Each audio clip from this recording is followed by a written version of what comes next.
Okay, why don't I, as I say, return to just a few of the things that we left unsaid last time, and that may provoke, if nothing else, your memories, so that we'll keep a continuous flow. So the subject last time was the soul. That's at least the word that we use in English. The Greek word is psyche, which gets transliterated as that. So you can say the mind, if you like. The problem with the mind in English is that it has, the connotations are too intellectual. It's too much about reason. And as you've seen, the soul for Plato has non-rational parts to it, parts that crave bodily satisfaction, for example. And there's also the fact that plants and animals have souls, even though some people wouldn't grant, say, a plant a mind. They might be willing to grant it a soul.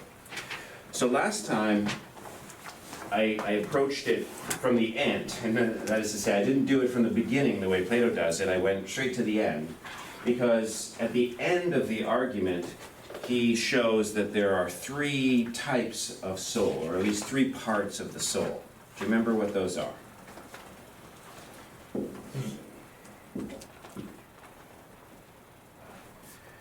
Maybe a first basic question. What is the soul for Plato? This is why mind is not a good translation. If you have to substitute one word for the soul in Plato, what would it be? You can give me the Japanese word, but I'll need to know the English eventually. And I warned you, I said, scholars often mistake this, and so they'll do ingenious work that will be wrong because they've missed the whole orientation of Plato's thinking here. The soul for Plato is the plant that goes towards the sun. Desire, that's right. The soul is desire, or love, or longing, or eros. Okay, so that's my hint to you. When we divided the soul into three parts, all we were saying was that there are three types of desire. Type 1, type 2, and type 3. What were those types?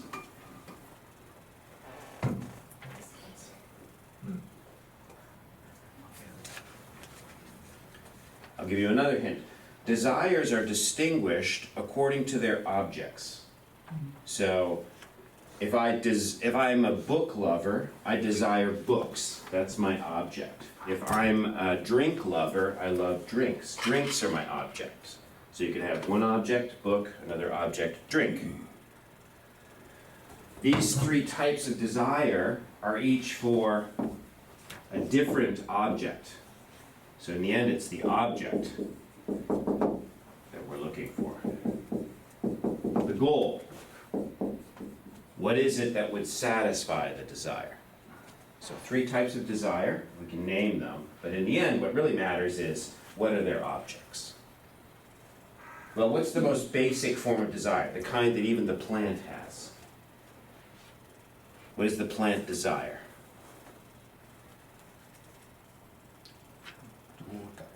Water, sunlight. If it doesn't get water or sunlight, what happens to it? It dies, yes. So there are these basic desires for things that are required for the survival of the organism. We call those appetites. So the best way to keep the whole thing in your mind is not to say appetites, but to say appetitive desire. What would the word in Japanese be for appetites? Emphasis on bodily desires. 乾きなんでしょうね、乾きかつ食べ物だけじゃないのわかりますか Okay. You got your word? What is it? 食欲 for the food, or Okay. like a 乾き is for something like a water or... Okay. Oh, so there's no word for overall. Oh, interesting. Okay. So in English we have this word appetite, which is an overall word for desire for things that satisfy the body. So I'll sometimes just say appetite to name this third part, but you'll see the best way to think is appetitive desire, because each one of these is a type of desire. Now, what is the object? Bodily satisfaction.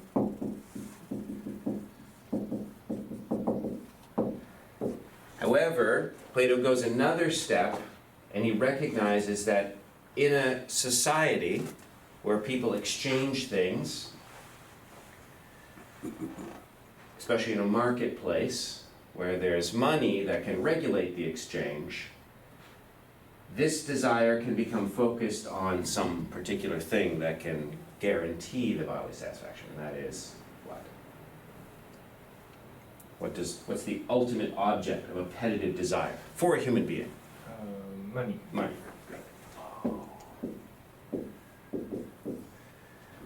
So this is three types of desire. Third type, appetitive desire, its object, money. This, but then eventually this. Okay? This is a strange word in English, so I wouldn't dwell on it too much. The translation is spirited desire. This isn't the spirit in the sense of the ghost or the soul that survives death. It's spirited, excited. The word is used sometimes for people who are angry. They're full of spirit. And that's often what Plato uses as his example. Anger is an example of spirited desire. More generally, with some qualification, the emotions. So I might, in a looser mood, call this emotional desire. But importantly, words don't matter. What matters is the object. What's the object of spirited desire? What does it want? Social relationship. That's right. And so there are so many words that we could use. I'm going to, if I use one, just social status. Wanting some kind of standing in a social community. Now, we looked at synonyms like respect, esteem, recognition. Okay? And then finally, does anyone remember the name of this uppermost desire? Wisdom. Well, wisdom is the object. All right.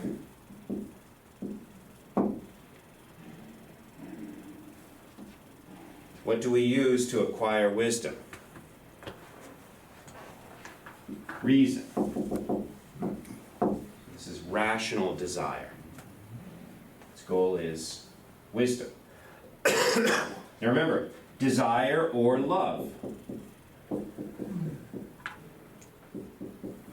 So what do we call somebody whose soul is dominated by this form of desire? I should back up and say, these are the three types of desire, but they can be mixed in different ways in different people. So in some people, this is very strong, so strong that it organizes the rest of the soul.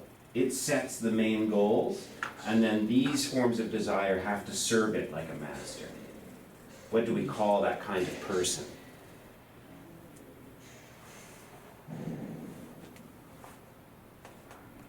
Could you say that again? Yeah. Plato's going to describe types of people using this psychology, and for each type of desire, there's a type of person who's ruled by that type of desire. So each one of us has each of these three desires in us, he thinks, but that they have relative strengths that are different for different people. So let's say I'm the kind of person I'm asking you to imagine. This is very strong in me. So strong that whenever there's a conflict between getting money and getting status, I choose money.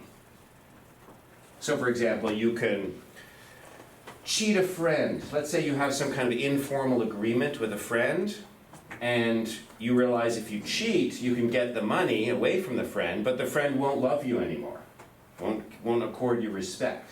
If you choose to cheat the friend, you prefer money over status. Whereas if you decide, I'm going to honor this agreement, I'm going to lose money that I could get otherwise because I prefer the respect of my friend to money, then you're a different kind of person. So the kind of person who's ruled by this desire is called a money lover.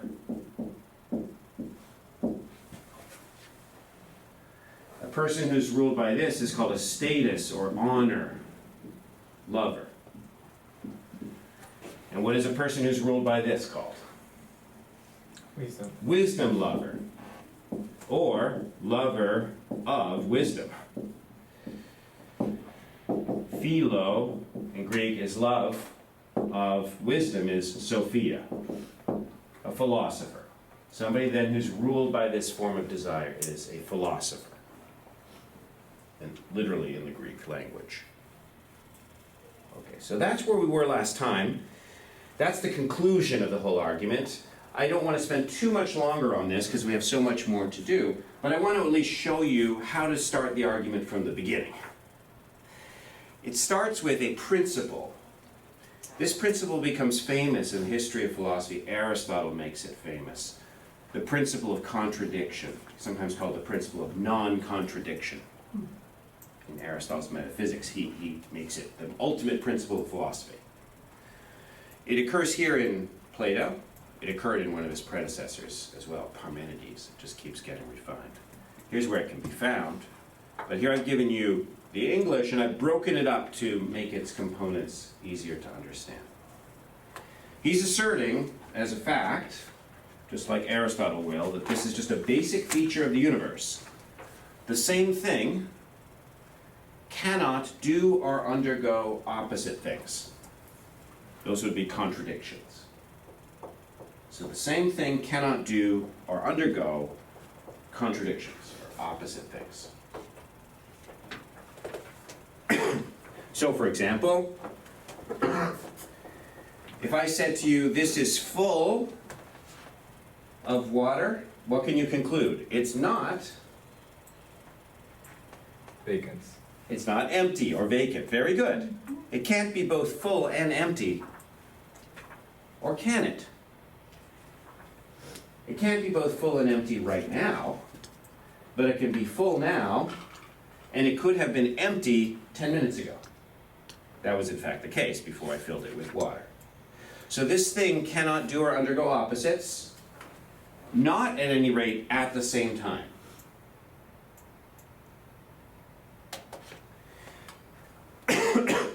It can't be full and empty now of water. But it could be full of water and empty of, strange thing to say, but Love. okay, I was thinking air. Yeah. When I fill it with water, it's getting emptied of air. And when I empty it of water, it's getting full of air. So that's the qualification in relation to the same thing. In the same respect, is a little technical. He uses the example of movement. So let's back up and I'll start with the examples of movement. Okay, I am the same thing. I cannot do or undergo opposite things. All right? What about going towards and walking away? Can I do those? They're opposites. So I'm going to go towards the end of the table. Is it possible for me to go away from the end of the table? Yes. When? Now.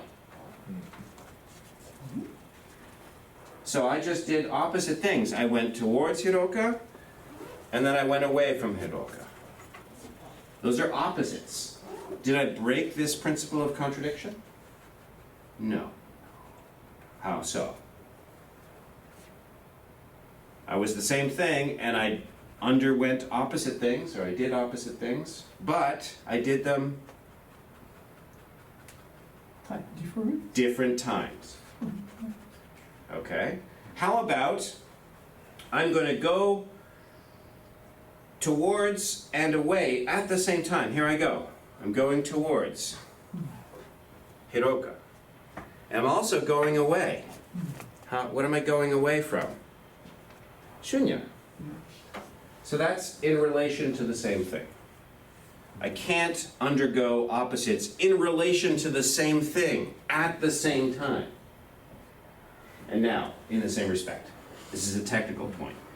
You might remember in the reading, he talks about spinning tops. It's just a paragraph. I didn't bring a top, but you spin a top. Is it moving or standing still?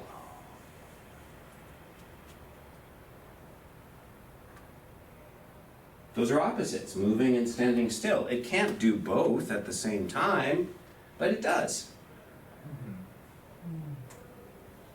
Even in regard to the same thing, let's say the table. But how is it both moving and standing still at the same time in relation to the same thing? In different respects. What are the respects in which a spinning top is both moving and standing still?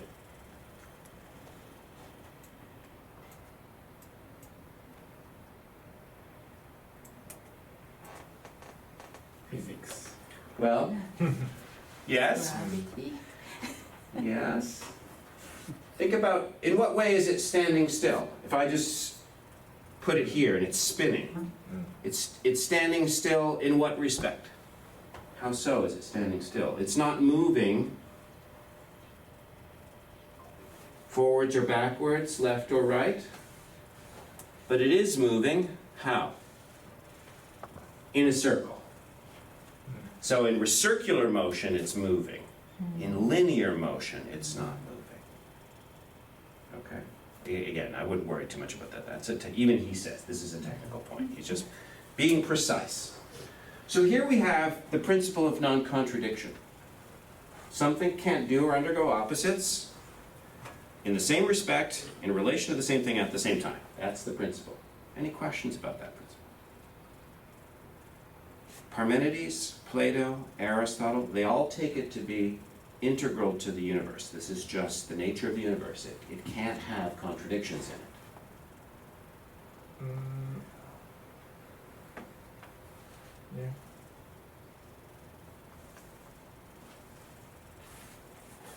I feel like I don't understand. You don't understand. Isn't it possible? It's not possible. Not according to the principle. And the way to test the principle is think, are there times when it's not true?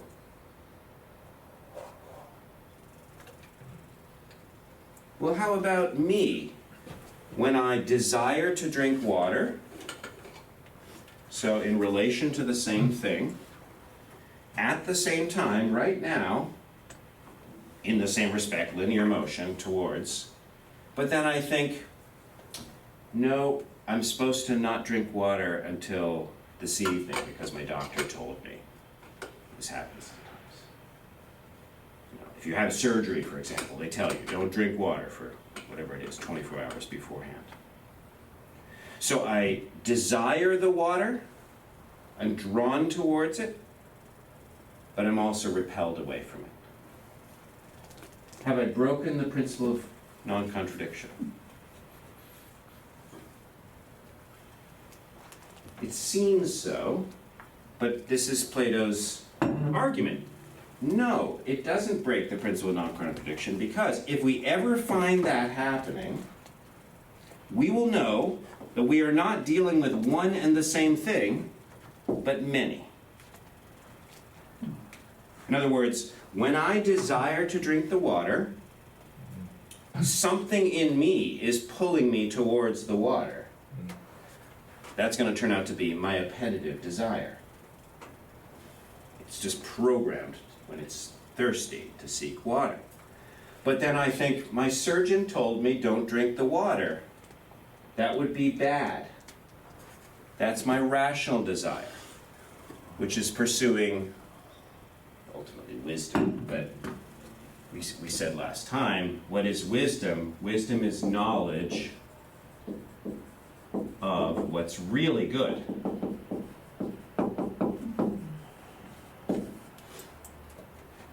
These things, we spent a long time last time talking about how these things are apparently good.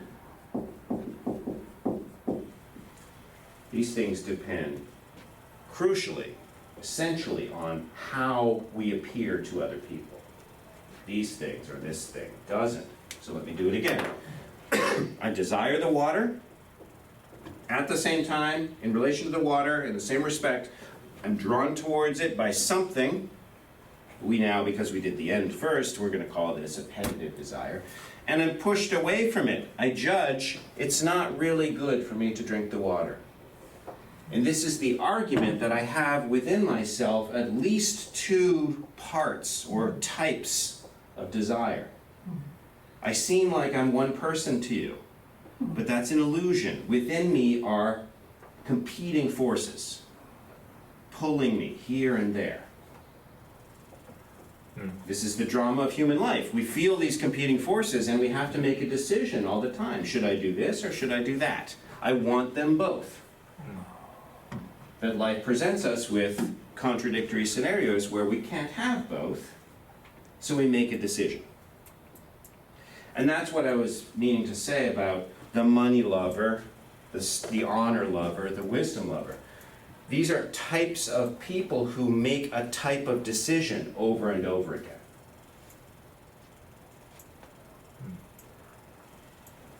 Let's do it another way. We just did the appetitive versus the rational. I think I've already told you one where there's the appetitive versus the status.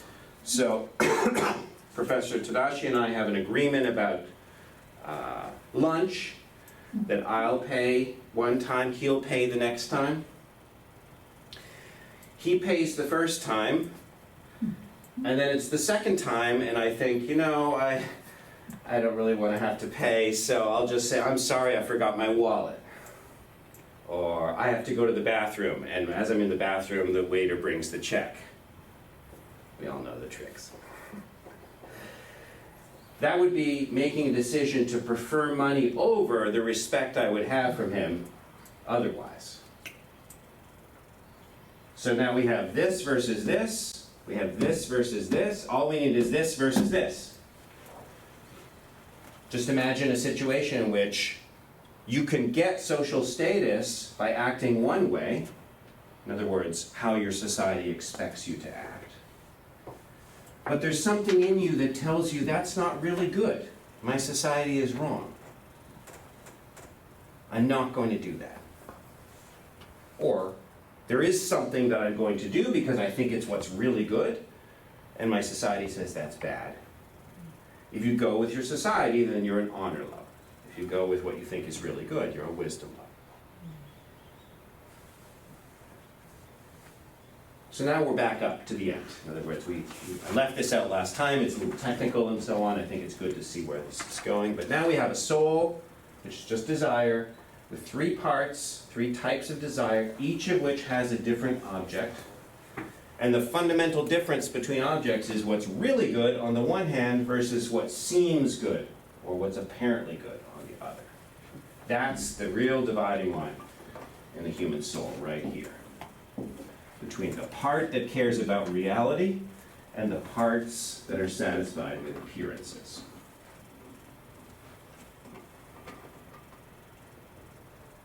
I'd love to take questions at this point, but I'll just throw in one more tidbit. The sophists, those who offer the alternate form of education to the philosopher, that we've seen from the beginning of the course, they are very good at manipulating appearances. So if all the student wants is status or money or some combination of the two, that student will be drawn to the education of the sophists, because that student will then learn how to manipulate appearances to get those things. The philosopher, by contrast, offers an education in what's real. And oftentimes, for reasons we'll discuss eventually, pursuing that means giving up these. In a perfect world, such as he's imagining, the perfect city, you can have all three. The philosopher kings, we'll see, they pursue what's really good, and they're treated as kings, and they're given enough money so that they can keep doing. But that's only in a perfect world. Short of a perfect world, which Plato thinks we're all living in, we have to make a choice of these three things. Which do we really want? And especially, do we want this or do we want these? Because those are two very different orientations towards life. Orientation towards appearances, orientation towards reality. Okay, so that's where we were last time. Any questions about anything maybe new that I said or anything that's stirring up in you?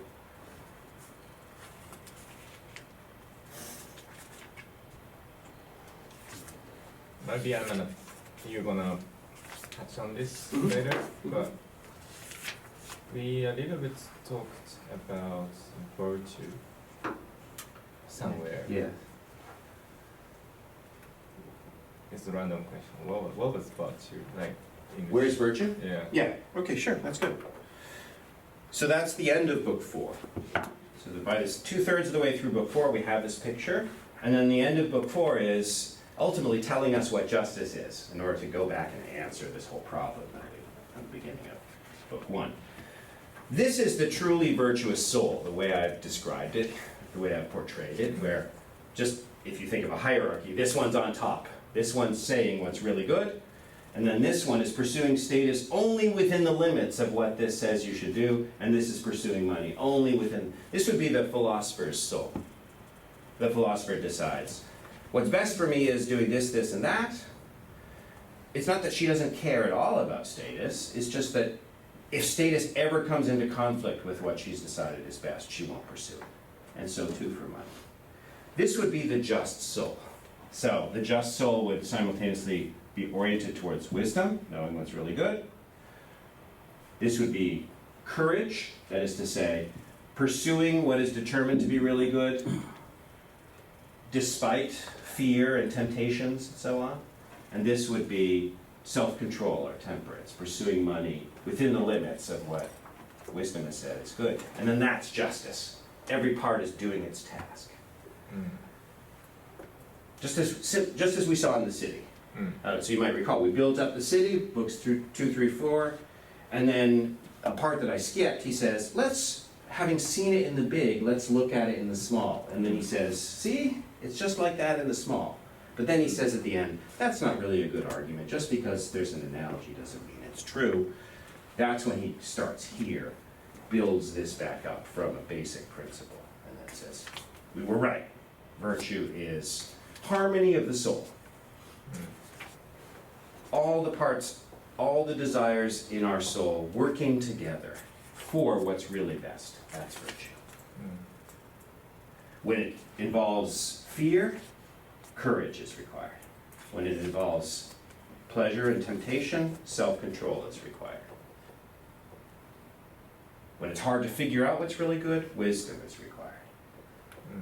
But when all 3 desires are arranged correctly, that is to say, these following this, it's a just person. So every single part should be like, I don't know, in a way, self-controlled under the justice. Under wisdom. Under wisdom. Yes. Mm. Yes. Without wisdom, the whole thing falls apart. Mm. Yeah. Okay. So, I'll remind you where we are in the whole dialogue. You can ask questions at any time, as always. Book 1, what are we going to call it? Introduction, presentation of competing hypotheses, etc. It's too hard to summarize, but I'll just say introduction. Then we start again in book 2. We build up the city from the principle of specialization, each one doing his task, until we build the perfect city, the best city. And then having built the perfect city, we see what is justice in it. And then we do the part about the soul. And here we are. And since I gave you that quote from Heraclitus, I thought it'd be handy to recognize the structure. What we did was we built the city and soul from the ground. We built them up.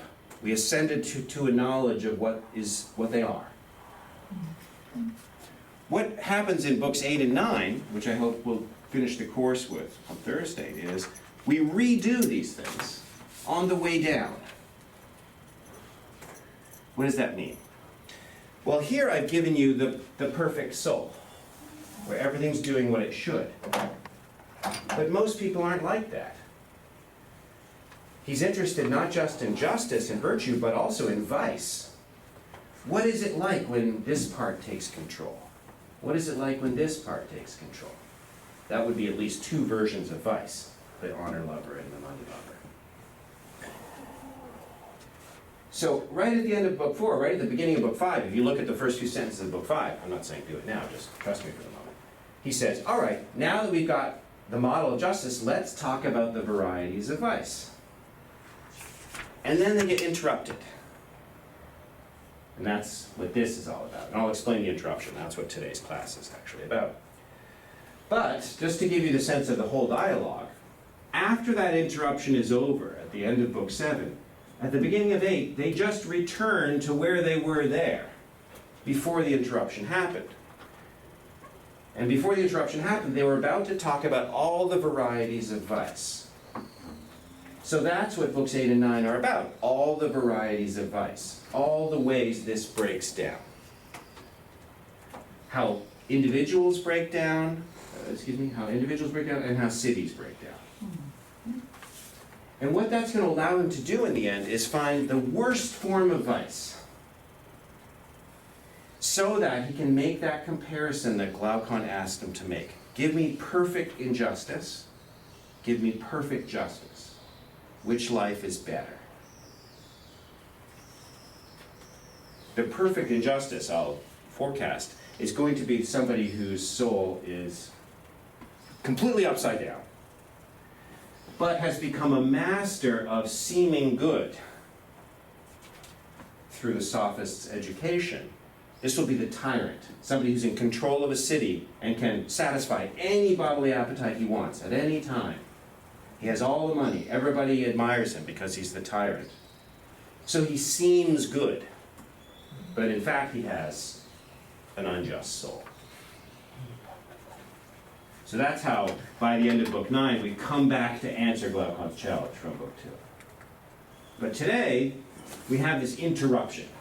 So before I jump into the interruption, and why, of course, it's necessary, are there any questions?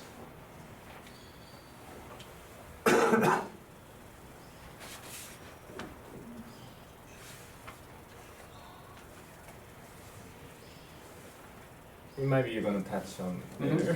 Sure. I just, it's a simple question. I want to know the English translation of the, what was that? Muchito. I don't know. So not being,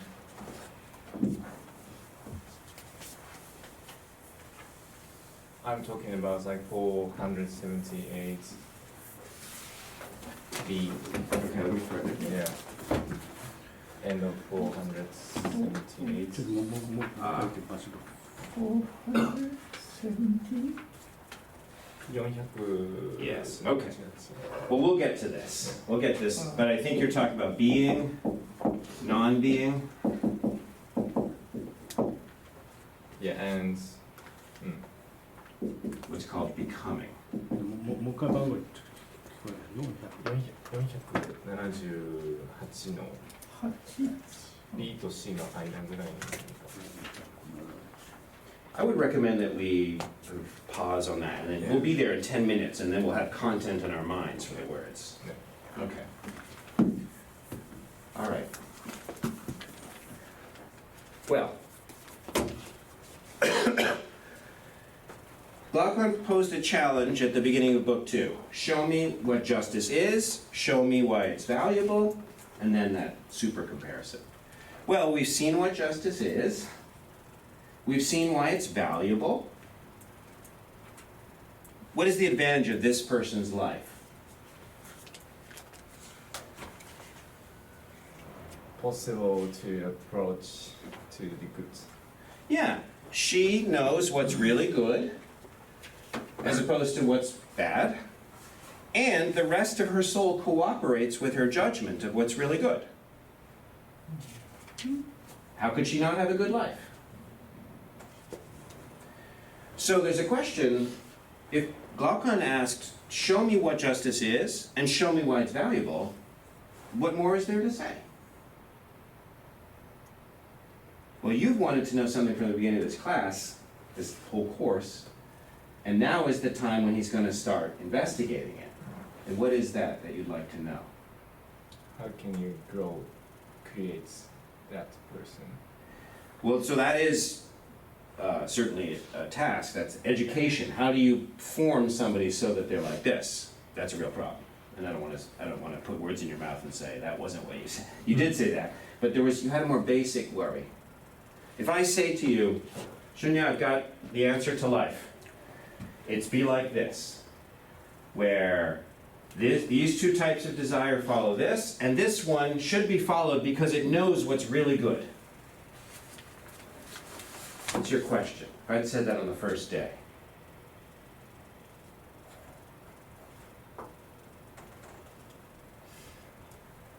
How is it possible to reach to reality? Yes, the question is, well, what's that? What's really good? And how do you get there? So the question of knowledge and the question of its object, what's really good. So the question of knowledge, well, I've erased my scheme, but books 5 through 7 are an investigation in what is knowledge. And that section that you're asking about, that we're going to get to soon, is the beginning of that inquiry. And I gave you a word, again, we don't want to do technical words, but this can be helpful for the next class. This is the branch of philosophy that investigates what knowledge is. Epistemology. Episteme is just Greek for knowledge. Well, knowledge, he's going to say now, has an object. So desires have objects.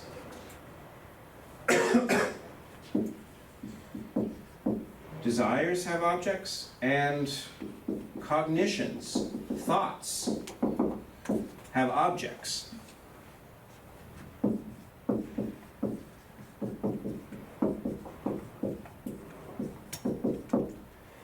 And there are types of desire that are distinguished according to types of objects. That's what we did here. Now what he's going to investigate is types of cognition, each one having a different object. Knowledge is only one type of cognition. I mean, we all slept last night, I hope. And if the scientists are correct, we all had a very strange sort of cognition. We dreamt. There were probably desires in that as well, but there was also thinking. What was the object of the dream? What was it thinking about? Well, that's an interesting question. I don't presume to answer it now. But dreaming has an object. When we're awake, if you pay attention, you'll realize when we're awake, we're actually fantasizing and dreaming most of the time. I mean, look at right now. You're paying attention, maybe because I'm making you self-conscious. Maybe you're paying attention to what I'm saying right now. But I come in here twice a week and talk for 3 hours. There's no way you're listening to me every minute. I would guess out of 60 minutes in an hour, you're directly listening only maybe 5 to 10 minutes. The other 40, 50 minutes, you're daydreaming. And it might only last 3 seconds, and then you come in and you listen again, and then you daydream for 20 seconds, and then you catch enough of what I'm saying, you fill in the gaps. You know what it's like too when you're reading. You're reading, and then you realize, I haven't been paying any attention for the last 2 minutes. And then you have to go back and read again, and you realize, I was just daydreaming. So these are different types of cognition, each of which has its own object. And this interruption, books 5 through 7, is an investigation of cognition, types of thinking, and types of objects. However, at the beginning of book 5, it's not like Polemarchus raises his hand and says, let's talk about cognitions and their objects. Do you remember how the interruption happens?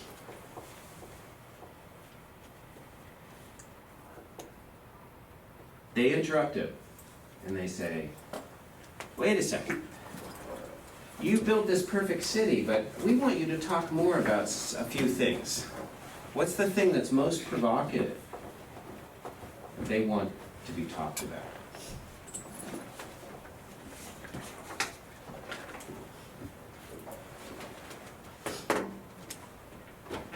I'm looking at you because this is, when I asked you on the first day, your main research subject. You said it was this. And here's where Plato talks about it for 10 pages. they say, you just said that they're going to share, how should I put it? They're all going to have sex with each other. They're going to share their wives, is the way he puts it. But you'll see in the end that also means sharing their husbands. Can you say more about that? Like, you mean, please put more wives? Is that what you meant? No. So in the perfect city, which we haven't talked about now for a week, there's the class of, I'll draw the perfect city to remind you. I could draw it like this. But these are the guardians. These are the auxiliaries. These are the producers. And as he's describing the life of these guardians and auxiliaries, which, that's not proportional. That's why it's not a good diagram. This is really just, a tiny fraction. Oh, I messed it up already. It should be the same thing here. Reason is just a thin crust on a huge soul that has mostly spirit matter. Anyway, when he's describing the perfect city, he says, these people are going to live normal family lives, but these people, they're going to mate with each other according to who's best. And they're not going to raise their kids. And they're not going to be possessive. So if one woman and one man mate, it might only last 3 or 4 days. Then they'll mate with somebody else. And they won't be attached to each other sexually this way. So that comes out in the English translation as sharing their wives. That's what the people listening inside the dialogue, Polemarchus, Adimantus, Glaucon, that's what they want to know about. You said they're going to share their wives? Can you talk about that a bit more? How is that going to work exactly? And so that begins Book 5. And most of Book 5, 3/4 of it, is taken up with what we would now call feminism, communism, some discussion of war. It's not until the end that we get to the Philosopher Kings, which is what the interruption, books 5 through 7, is really going to be about, namely these types of cognitions and knowledge and being and the good and so on. So, unless you want to talk about feminism or communism, I'll go directly to the Philosopher Kings, only because we have so little time left. Thursday's our last day. But in a just world with enough time, we should spend a day on feminism and a day on communism. And when I say feminism, I'll just summarize his view. His view is that women should be given the same education as men. Now, when I say education, I mean from this class of people. We're not talking about these people. But he says, just as we originally conceived our guardians as dogs, I don't know if you remember that, Shunya and I talked about it quite a bit. Well, if you own a lot of dogs, you don't separate the female dogs and the male dogs and make the female dogs stay in the doghouse and the male dogs go out and do stuff. No, all the dogs do stuff. And you're training your dogs, you train the female dogs the same way you train the male dogs. He says, same thing for human beings. Train the female human beings and the male human beings exactly the same way. And if the certain ones of the female human beings excel to the level that the males excel at, then they should be included among what will eventually be called philosopher kings, but he also thinks queens as well.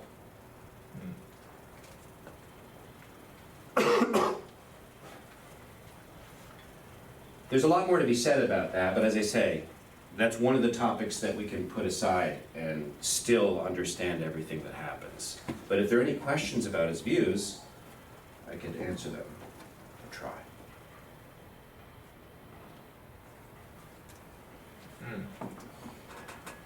There's a description like woman is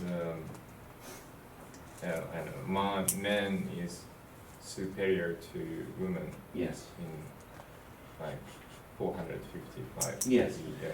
So here's what he means. Are you familiar with bell curves? The bell, oh, you wouldn't know the English. If you have a y-axis and an x-axis, the distribution of things. So for example, height. If we line up everybody in this class, somebody's going to be the shortest, somebody's going to be the tallest, most people will be somewhere in between. And like, let's say the tallest is 6 feet, and the shortest is, 5 feet, 5, 5. Let's say there'll be 3 or 4 people who are 5'5", and one person who's 5'3", and one person who's 5'8", or 2 who are 5'8", and one person's 6'0", and one is 5. See what I mean? We call this in English the bell curve. It looks like a bell, upside down. I guess it looks like a bell, yeah. Ding, ding, ding. There's your bell. This is just a standard, this is how things in the world distribute. The very small are rare, the very tall are rare. Most are in the middle somewhere. And it's not just height, intelligence, hair color, eye color, desire to do philosophy, and so on. Take any trait, it's typically going to plot as a bell curve. Okay? So, what is he saying about men and women? Well, let's just think about height, for example. What's the average female height?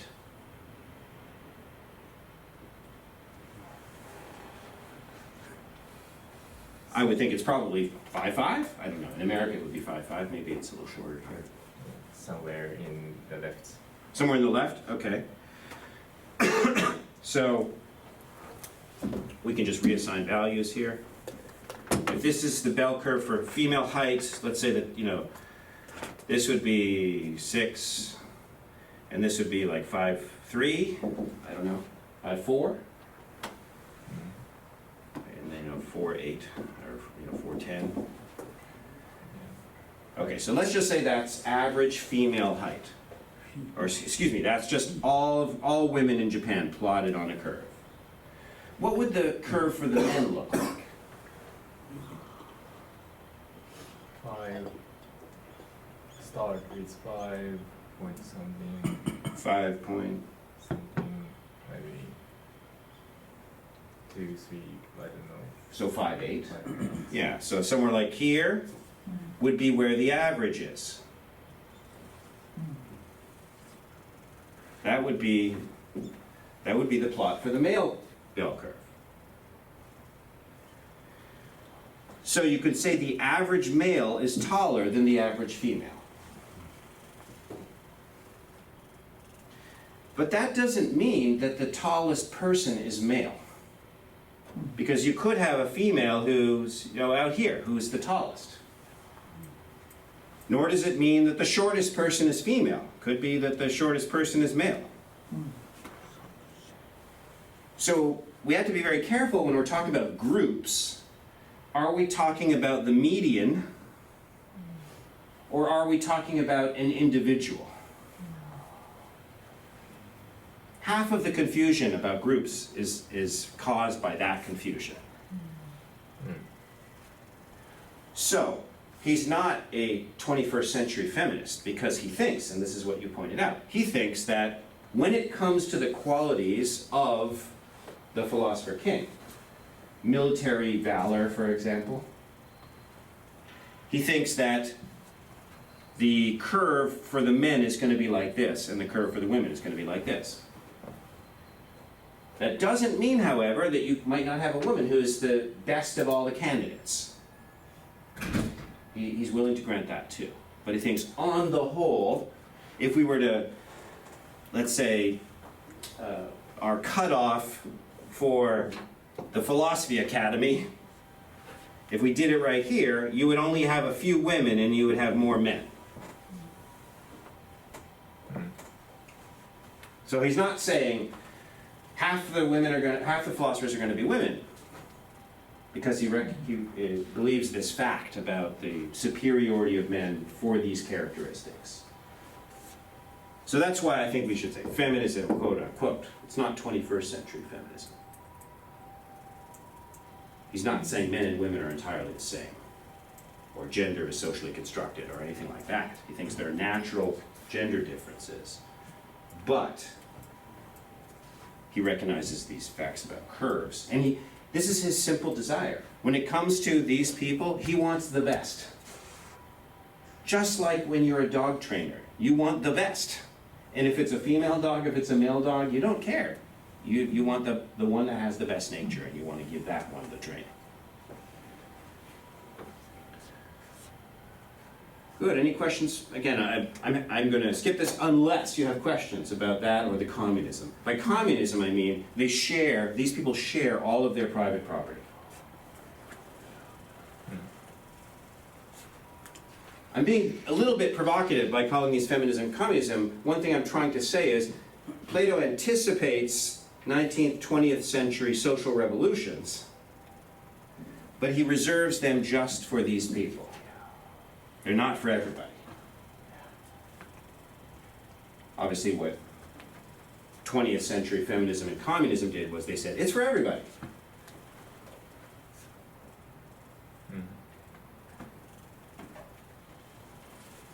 So last chance. Any questions about these topics? Otherwise, we're going to switch to the philosopher king, because that's what you really need to appreciate the rest of the dialogue.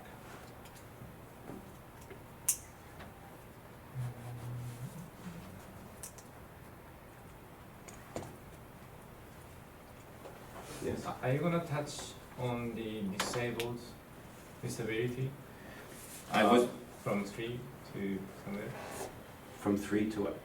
Yeah, I'm looking at 460. Is it Yeah. somewhere else? Yeah, I just left it out. Eugenics. I assume this is what you're talking about. Yeah. The reason I call these, I see 3. Yeah. The reason I call these 3 is he says, people are going to have 3 major criticisms of My Perfect City. They're going to criticize its feminism, they're going to criticize its communism, and he says they're really going to criticize this. But war is a very important topic, eugenics is a very important topic. I wasn't planning on talking about it as much as I'd like to. It's just a matter of time. But just again, quick summary, he's trying to breed these people. He thinks these are people with a very special nature, just like with dogs. Very rare that you get a dog that understands all the commands and can carry them out and is brave and so on. And he thinks that they'll have to be bred. And as a result, not only will you mate the best with the best, but if the worst mate with the worst, their children will not be raised. In one scenario, they'll just be sent down to be raised by producers. Even within craftsmen? In Plato's imagination? No, again, no eugenics program here.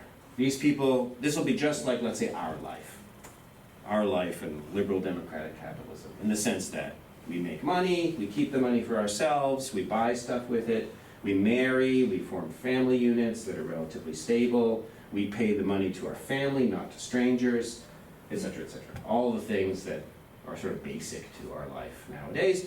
That's going to be true among the producers. The only unusual thing, as far as the producers are concerned, is every once in a while, these people will march down and take one of their kids away. Only if the kid is extraordinary in some way. The kid has shown extraordinary intelligence, extraordinary bravery, and so on. Because, again, Plato thinks we're trying to breed the best, and every once in a while, one of the best children will be born by chance down here. That kid will be drawn up into this class. So when these people have bad kids, they're sent down. When these people have good kids, they're sent up.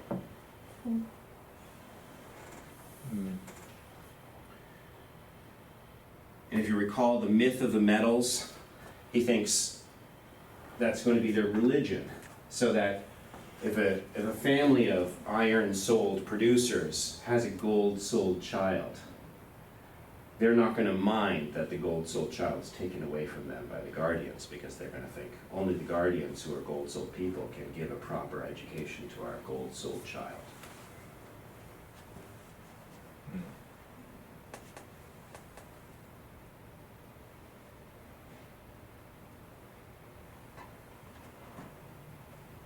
So I don't know what it means, disabled child, It's like... some kind of deformity. Yeah. It was not unusual in the ancient world, in the West, in Greece and Rome, if a child was deformed in some way, was missing an arm or whatever, that they would kill it. The way they would kill it was they would just bring it out into the wilderness and leave it. Extremely cruel by our standards, but if you want to understand it, a fundamental fact about the ancient world that it's very, very hard for us to appreciate is that those economies were subsistence economies. That is to say, just getting enough food to live was a constant preoccupation. And there were occasionally some very rich people, the kings and so on. But of course, the kings of ancient Greece had fewer luxuries than you and I have. They didn't have functioning toilets, for example. They didn't have heat, they didn't have, and so on. So these are societies that they just couldn't afford to have deformed children. Those children wouldn't contribute to the economy, and so somebody would have to work to feed them.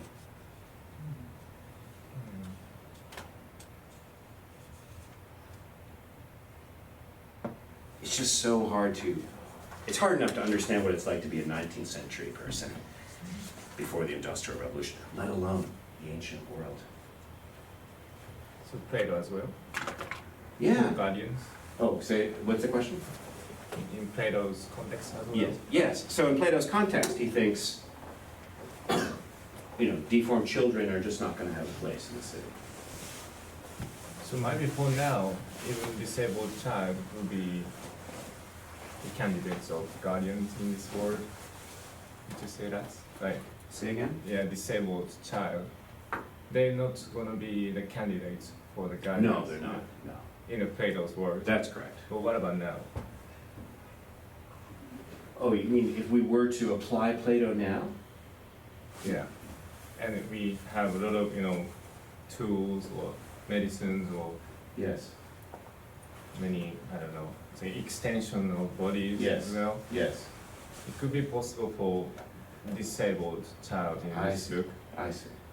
to be a candidate for guardians. Yeah. Here's a simple way of making this point. I would be disabled in the ancient world. I couldn't function in the ancient world. I can't see any of you right now. So I couldn't read, I couldn't teach, I couldn't even get around in public. And as far as I know, in ancient Greece, they didn't have eyeglasses. So people like me died. And now your question is, if this society, Plato's ideal, were to be found now, could I have a shot at being a philosopher? Well, I would hope so. But I think you're right, that we have technological innovations that allow what was formerly prohibitive deformity to be an inconvenience. So it would really depend on which deformities and which technologies.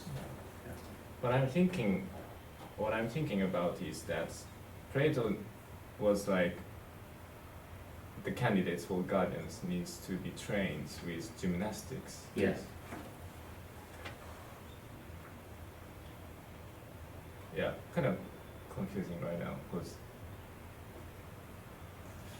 I don't know, like let's say like Venus, the statue of Venus, she doesn't have the arm like left or right side.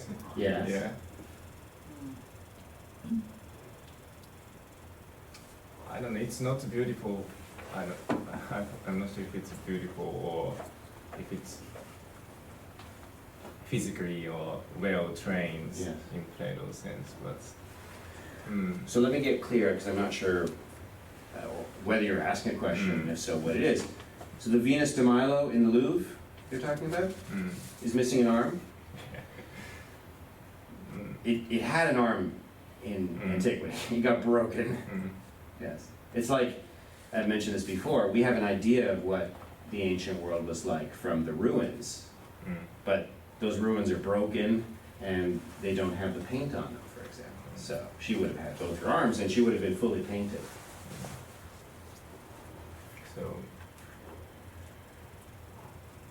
So Plato was like placing emphasis on like gymnastics for Yes. candidates of Yes. guardians. Yes. So the candidates should be, in Plato's sense, should they be kind of physically beautiful? Yes. Okay. So Venus in Lugo, she's not gonna be candidates because she doesn't have the army. And also, she's made of marble. That's why I'm confused by the example. We're talking about a statue. If she's alive. Yes, that's right. Okay. That's right. Yeah. More clear, yeah, in my mind. Okay. Yeah, thank you. Sure.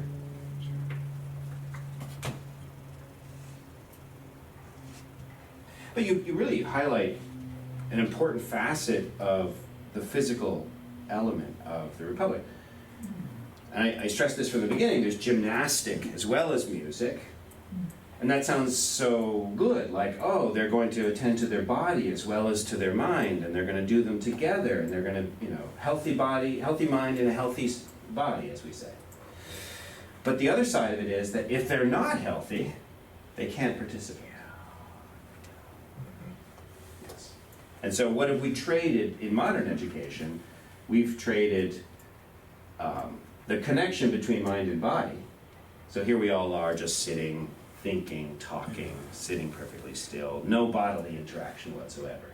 Our bodies are just kind of the vehicles that we bring, the body, I need to bring my mind here, and then now my mind is here, but this is just like a truck that I carry my mind around. Well, there's something very wrong with that. Plato thinks, and I agree with him.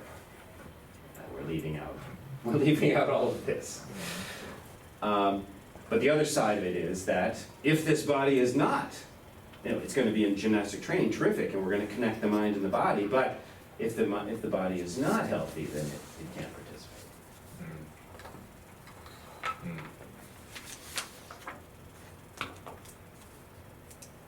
And he or she is not going to be controlled by national desire as well, maybe. Rational desire. Yeah.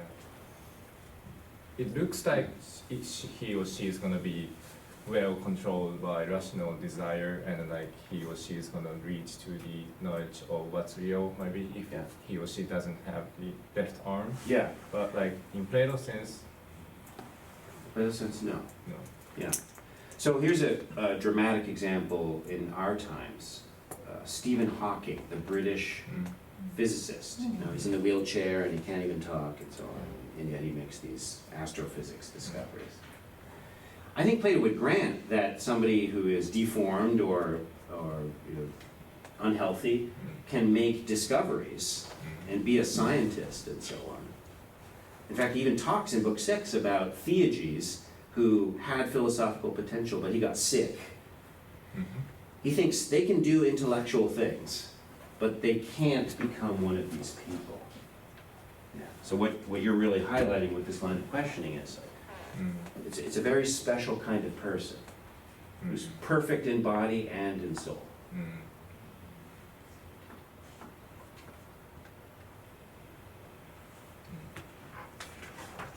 Okay, sure. Okay, well, why don't we then go to talking about these people. So I guess one thing I implicitly tried to show is that the people in the dialogue, Polemarchus, Adimantus, Glaucon, so on, they interrupt because they're curious about sex and money. They want to know about sharing property and sharing wives. And that facilitates some interesting discussions, but then it comes around to this, which is what the interruption really needed to be. In other words, what is this real good and what is knowledge of it?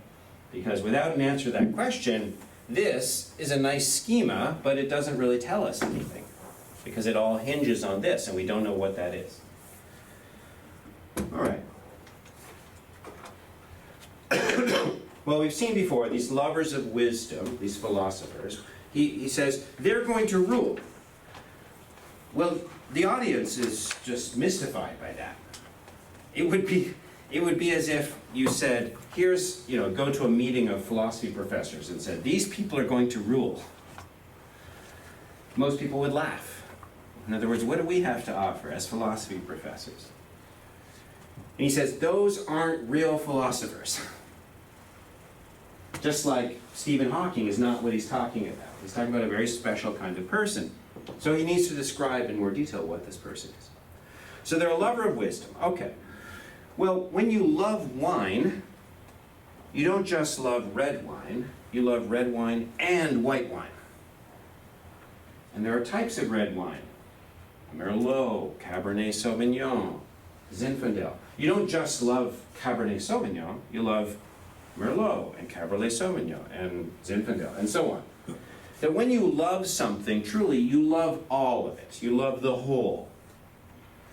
So these lovers of wisdom, they don't want just one corner of wisdom. They don't want to just be an expert in Plato, an expert in Zen Buddhism. They don't want to just have a specialty. They want to understand the whole world. So this is like the super craft that we alluded to in Book 1, the craft of all crafts. And one of the participants helpfully raises another person who loves the whole and wants to get to know it in a sense. And this is my term, the lover of experience. I think the closest that the English translation comes is the lover of sights and sounds. What are we talking about here? This would be, you may know someone like this, you may be someone like this, someone who loves to travel, go to different countries and meet lots of different people, learn about the world's religions, eat different types of food, listen to different types of music, go to museums and look at different paintings. Try to have as much experience of the world as possible. This is now, I'm going to call it the lover of experience. So he's setting up a contrast between the lover of wisdom and the lover of experience.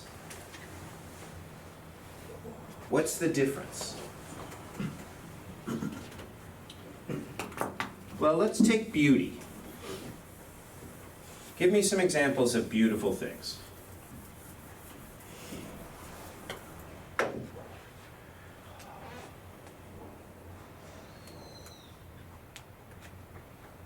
Beautiful things? Yeah. Can be something that you find beautiful, something that anybody finds beautiful. You may think it's ugly, it's fine. Just something that somebody finds beautiful. Venus. Okay? Oh, Venus de Milo. I thought you meant the planet. You mean the statue. In statue. Okay. Yeah. It's city as well. Mm-hmm. Sky. Blue Okay. sky. Blue sky, you say? Yeah. Okay. Mountains. Mountain. Any particular one or just mountains? A particular one? Which one? It could be a Mount Fuji or. Mount Fuji, okay. So. Okay. I'd like to have maybe 7 or 8 examples.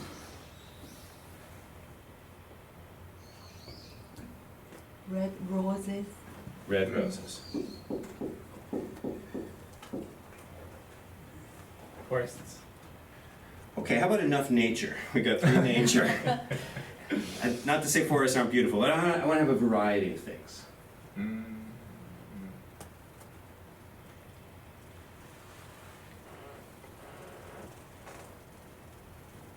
Cats.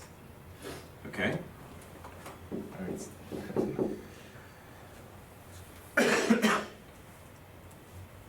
Mozart. Mozart. Any particular piece? Mhm. No? All of Mozart? Yeah. Okay.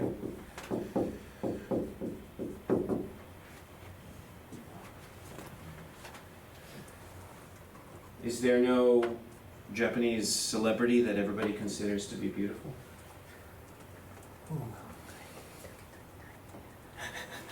In America, there's always the it girl.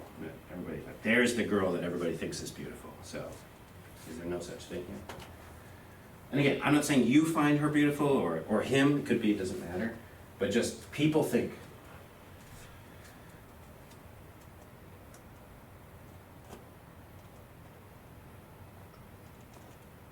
No, no such person. I look to the young, especially.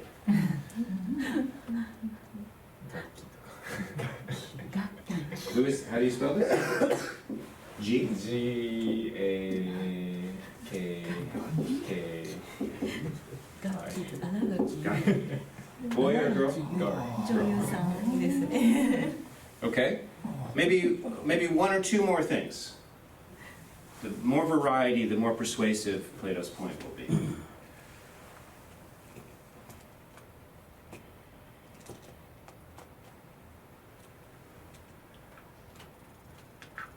I went to Sagrada. It was so beautiful. Oh yeah, good. Okay. This is in Barcelona, right? Yeah. What did I erase?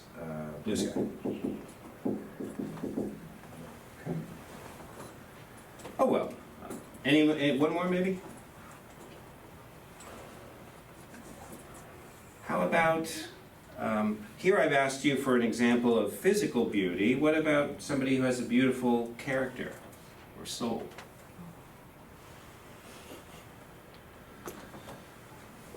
Dogen? Don't say beautiful. You wouldn't say beautiful? I think so. You would? Mm. So Dogen? No, maybe. No. Doesn't fit to the word Doesn't fit. beauty. Who's that? I was just trying to think of a person that you think is beautiful. Not so much the emphasis on the physical appearance, but their character. Emperor? Japanese emperor? The current emperor? Oh. Especially the last one? What was his name? Oh, what was his name? 上皇様って。上皇様の Joko? なんていうの Joko? No. 秋人。秋人。 How do you spell? 秋人。A-K-I-H-I-T-O.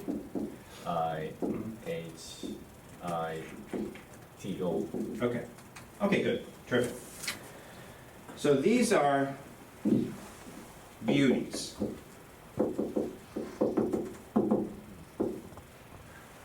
Gaki, Venus de Milo, the Sagrada, Blue Sky, Mount Fuji, Red Roses, Cats, all of Mozart, and Emperor Akihito.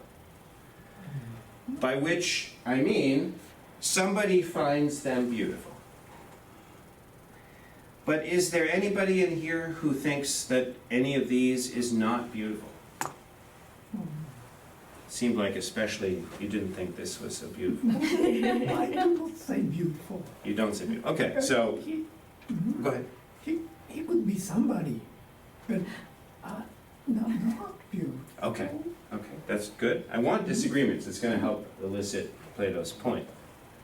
So, to some people, and I don't mean it's the looking that matters, because after all, I was trying to pick somebody unlike Gaki that it wasn't about the physical appearance, but I'm just going to use the eyeball as a symbol. No, I'll just, to one person,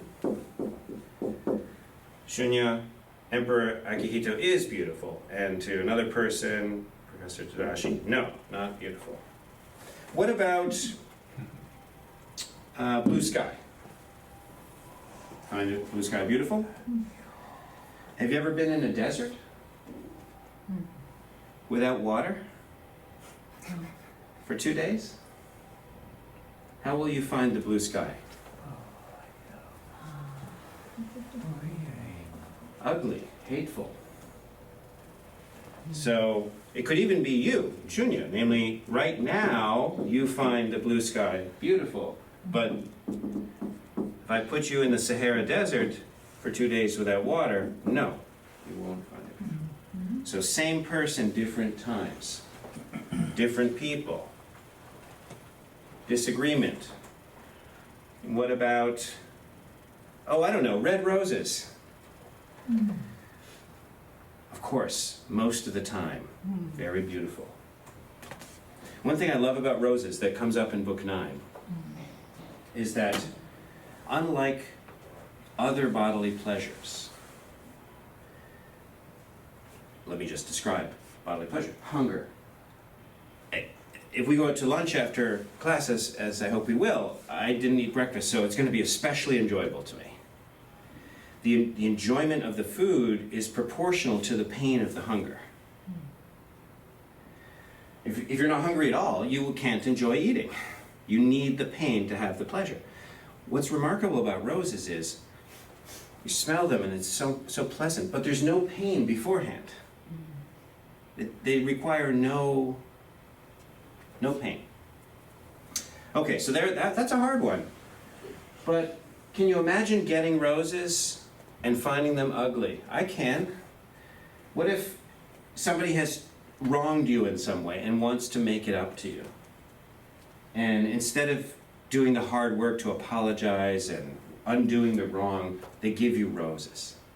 You might be repelled by the roses because they're a sign of a fake apology.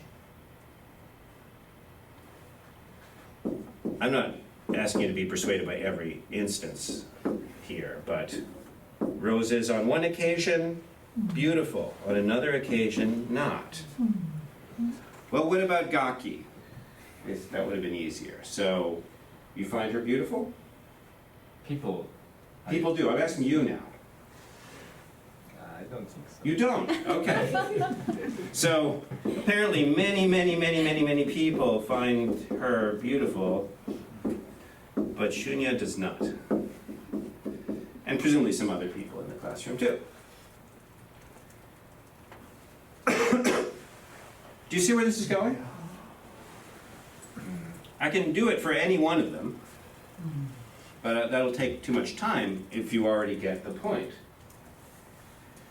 That these beauties, their beauty is relative. Gaki's beauty is relative to the audience. Some find her beautiful, some don't. Roses are beautiful, I think, to the occasion. Oftentimes, yes, but there are some occasions where they're ugly. Emperor Akihito to one person, to another person. Blue sky in one circumstance, beautiful. In another circumstance, not beautiful. All of Mozart. Of all the composers, that's probably the safest bet. But I think there are a few pieces that are, when he was young, they're a little cliche, like, when he was like 6 years old. You made it easy by saying all of Mozart.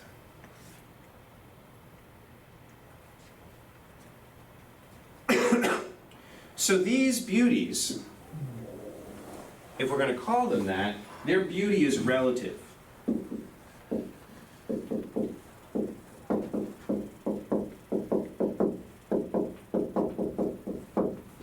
Relative to a person, to a time, to a perspective. I mean, take the Venus de Milo. Do you find that statue beautiful? I don't really find it beautiful, honestly. I mean, it stands as beauty, but I just think it's because it's the one that they found. But even if it is, I don't think it's beautiful from every perspective. I think, there are some angles you can look at it where it's just a hunk of stone.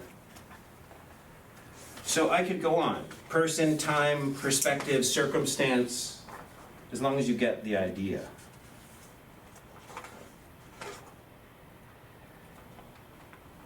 But what is it we're asking? When I ask, is Gaki beautiful? Is the Venus de Milo beautiful? I'm asking about this thing, beauty.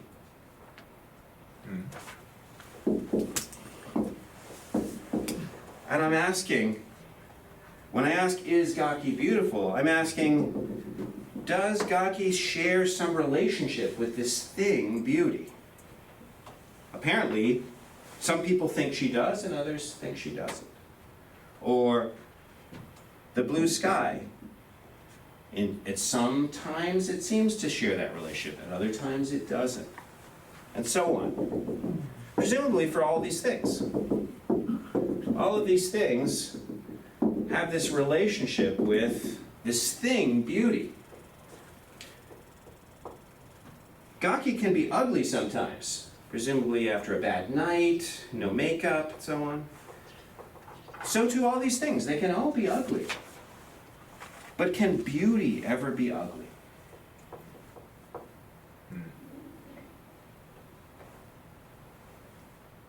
It doesn't make any sense. Beauty is beautiful and nothing but beauty. Otherwise, what are we talking about?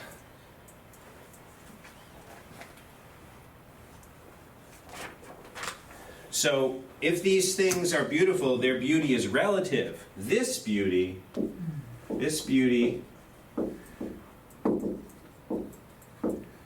is not relative.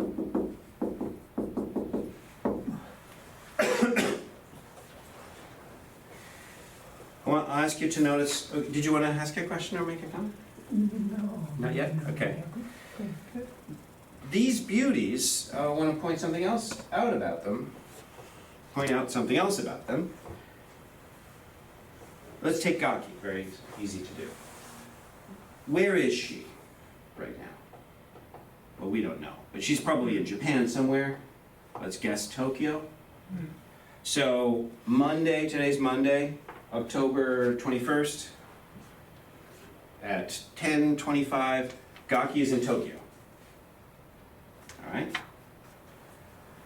At 10:25 on Monday, Mount Fuji is, 60 miles outside of Tokyo, or wherever it is. The red roses in the world, they're all in a particular place at now. And in a day, they'll be in different places. And a day ago, they were in different places. So too for all of these things. These things are all in space and time. What about beauty? The beauty that Gaki has. And I don't mean Gaki herself. I mean this thing, beauty, that she has this relationship with, that red roses also have this relationship with. Where is it? Where is the beauty that's not relative? It's a trick question. There is no place where beauty that's not relative is. It's outside space. And in fact, it's outside time. Because it can appear in any place at any time. So if I'm an artist and I make a statue, if I'm a good artist, I will have made beauty appear here now. But beauty is also in Tokyo, in Gaki's apartment.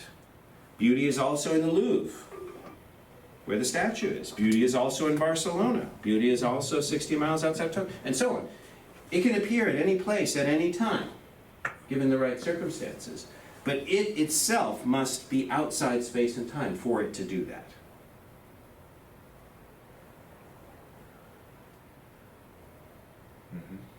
Well, I really want to take questions and then we'll have a break, but now what we have is a scheme to understand the distinction between a lover of wisdom and a lover of experience.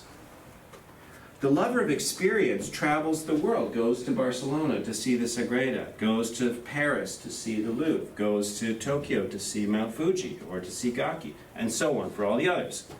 Goes and hears concerts.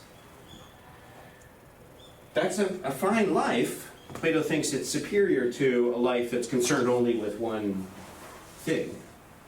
There's a magnanimity about it, a grandness about it, but there's a mistake. The lover of experience, as I'm calling this person, the lover of sights and sounds, is going and collecting experiences of beauties, but missing the point. Because all of these things are beautiful only insofar as they share a relationship with this. And that's what the lover of wisdom turns her soul towards. The lover of experience is oriented towards the travel and the sights and the sounds and the tastes and so on. The lover of wisdom has shifted It's not to say he doesn't care about these things, but when he loves these things, he loves them as images of this, because that's the real. So now we have our old friend, the reality, and these are appearances. This is real beauty. These are appearances of beauty. And as all appearances, they must appear to a subject. So that's why their beauty is relative. Can I? Yeah, please. Now, a couple questions and then we'll have a break. So question is why we are stressing so much the beauty right now instead of other options of adjectives, cute, cool, Uh-huh. angry, whatever. Yeah. It could be there, Okay. but we are stressing beauty right now. Yes. Very good question. So these are going to be called forms. This would be the form of beauty, or the being of beauty, or the reality of beauty, as opposed to the appearances, the particulars, the images, and so on. And your question is, oh, that sounds great because you're talking about some noble thing, beauty, but what about the form of Anger, anger? Okay. form of coolness, Coolness. yeah, cuteness. In other words, take any noun. Is there a form of that noun?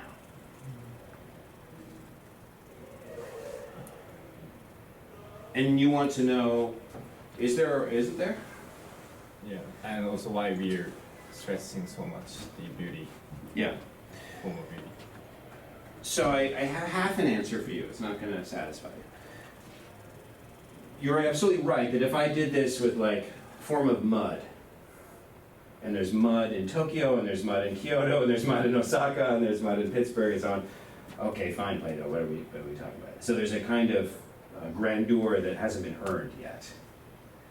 But let's say for now, anything of which there is a noun, there is a form.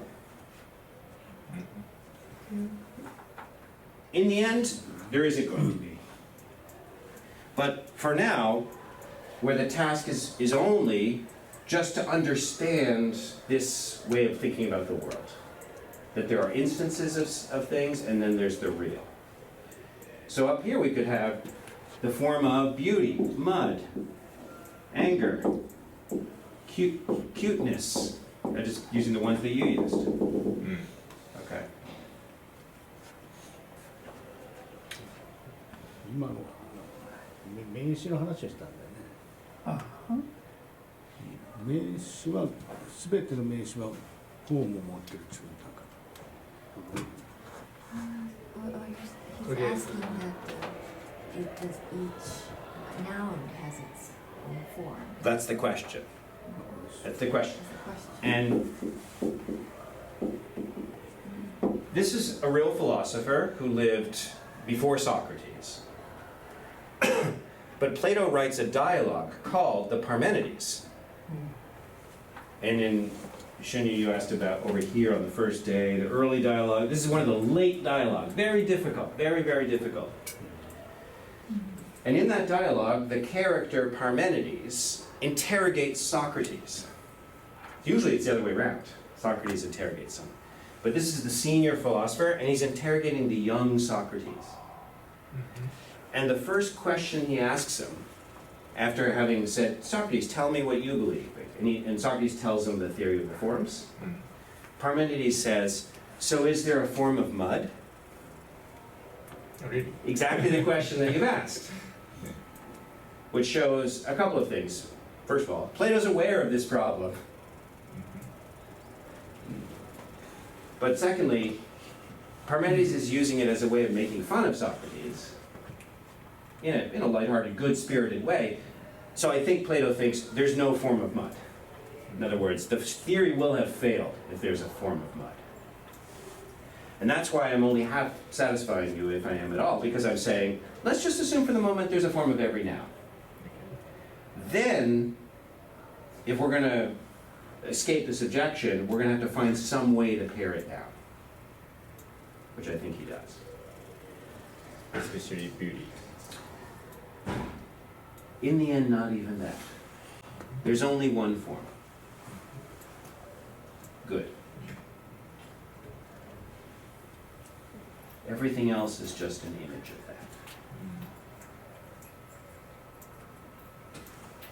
that. But yes, beauty is very close to goodness. まあさっきどういうちょっとすいません。 Is it visible beauty itself? No. So, thank you. This is the visible world. Yeah. Sensible, I should say, because you can smell it, you can taste it. This is the intelligible world. The non-visible, the non-sensible. And you might recall at the end of last class, the image of the sun. This is like the sun. So there's a physical sun that shines light on all these things. This is the spiritual sun. And we, if this is a human being, we are monsters. We are put together out of two different sorts of things. We have one part of us, reason, which can see this realm. This is why it's the intelligible. It can be understood. It's through reason, through thinking, if you like, that we appreciate this. But the rest of us, the spirited part, the appetites, the senses, the eyes, the ears, the nose, those are concerned with all of this.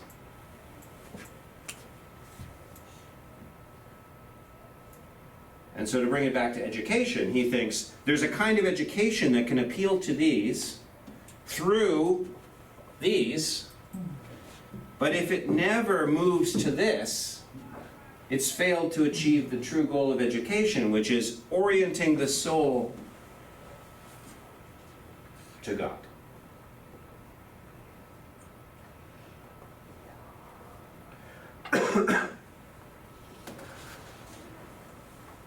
Last time Yes. you told us the capital good is beyond It's being. beyond being, yes. Is it same as case? Yes. So, thank you. When you're teaching Plato, when one is teaching Plato, just like I think when one is teaching any subject of complexity, you can't do the whole thing in the first moment. Just like in the dialogue, it starts with, oh, let's have dinner, let's talk. You're an old man, give us some advice. Next thing you know, you're talking about justice, and it's going deeper and deeper and deeper and deeper and deeper. So, at this point, it's a form. By book 7, when that occurs, or book 6, I guess it was, that's when he says, okay, you got this doctrine, now I want to take you to the final stage.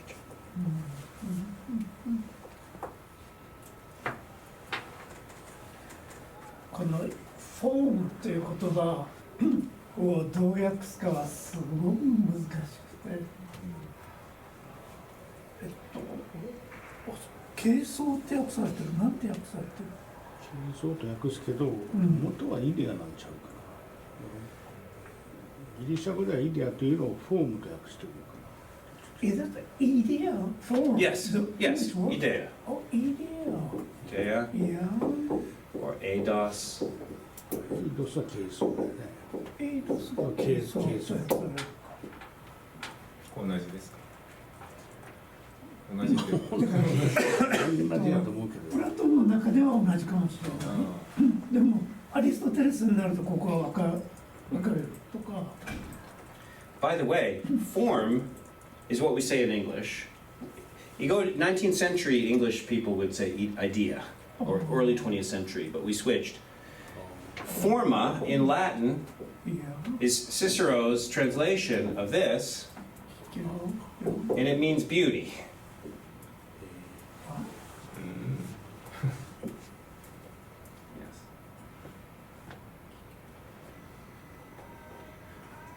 So this only survives very dimly in English as she has form, namely she's beautiful. Proportionate, shapely. But they're just words. These are just words. What matters if we throw out all the words? Japanese words, English words, Greek words. What are we talking about? We're talking about we have an experience of the world that we're born into. Think of the cave now, which is right on the horizon. And we could travel the world, learn all the languages, learn architecture, learn music. We could learn all these things. In the cave, that would be just like studying the images on the cave wall. We could become masters at the images. But what Plato's trying to do with that allegory is say, there's something missing from that person's life if they master all those things, but they don't turn around and see that these are just images. These are just appearances. These aren't the real thing. And he just keeps driving. The point of education is to turn towards reality.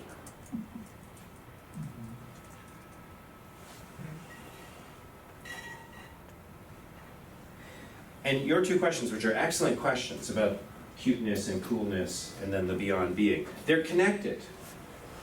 So I'll give you the quick answer and then you can think about it, then we can come back.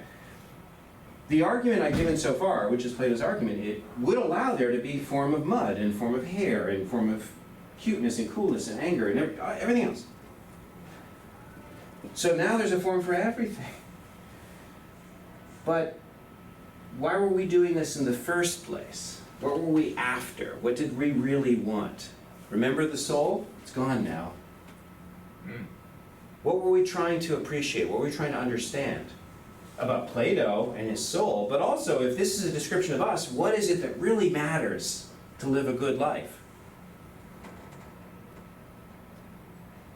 How to become something like human who knows what's really real What's really or what's really best.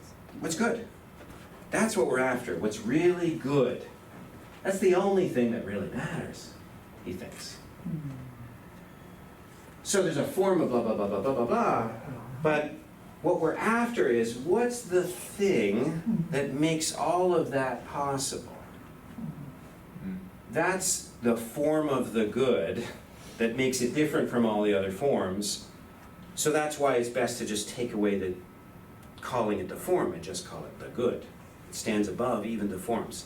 So even the forms turn out to be images.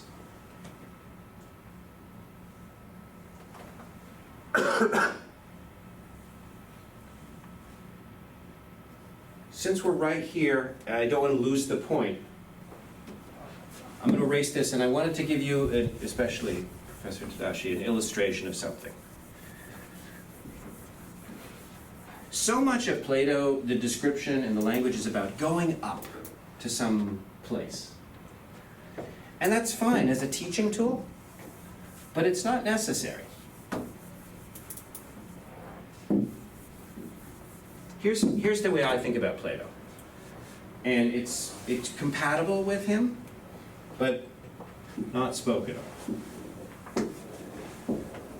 I don't know how many layers we want. So here is life, experience. I think in your book, ordinary mind. I don't know which, I forget the Japanese word.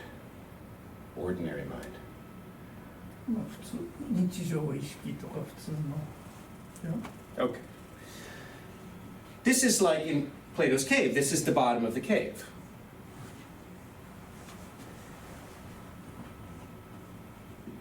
Then begin journeying inward.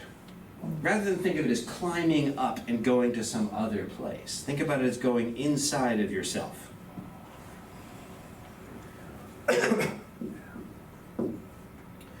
Then you could recognize, I have this thing, this desire, this soul, this life-giving principle that makes me care about all of this. So now I'm going to try and understand that. And I should have said, there can be understanding. You know, you can become a professor, you can become a scientist, you can become a teacher, you can become a master of life experience in the ordinary mind. Then there's a point of reflection, namely, why am I doing this? What is it that I want?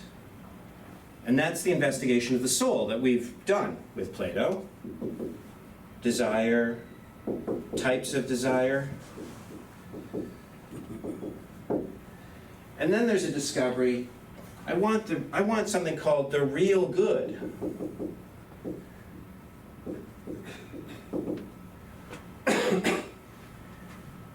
That prompts a movement inward, deeper, to this notion of reality. The soul doesn't just want these things, it also wants to turn in another direction. It wants the real beauty, maybe the real mud and hair and anger and so on. Like, what is anger? That's an interesting question. We talked very briefly about it, but we could spend a whole class on it if we wanted. What is coolness? In its own way, it could be a very interesting question. Maybe there's no reality to those things. Maybe that's just a social notion that disintegrates when we investigate it. Some of the notions will stand up, however.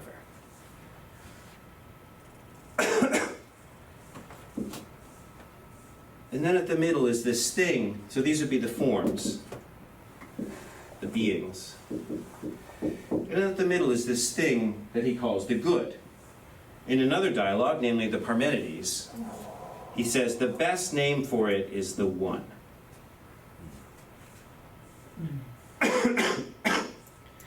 And there's a boundary here that makes it impossible to think about. Because when you think, there's a thinker, and then there's the object of thought. If I think about mud, well, then there's this thing that I'm directing my mind towards. And if there's a form of mud, then I'm directing my mind towards the form of mud. That's how thinking works out here. But as we get closer and closer to the middle, this thing by its nature, you can't think about it, because the moment you think about it, you would be making a distinction between yourself and it. There would be a duality that would preclude you from experiencing that thing itself. So it's at this point that you go from ordinary mind, correct me if I'm misusing your words, to ushin, namely thinking. This would be sort of systematic philosophical thinking. This would be the boundary of mushin. This would be the point at which there can be no object of thought, because then it won't be one.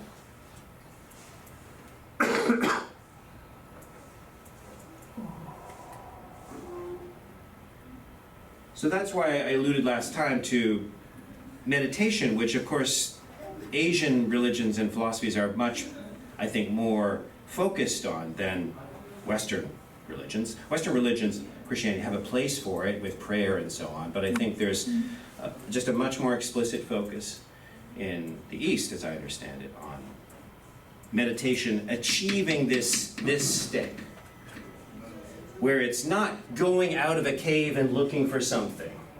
It's rather recognizing that this was here at the middle all along. Because that's the thing about ordinary mind. That's why I did this concentrically. Somebody who's living the life of ordinary mind, it's not that this doesn't exist. It exists, they just don't recognize it. And philosophy, as Plato's describing it, as I'm reconfiguring here, philosophy is this journey inward to recognizing this source of life that's always there.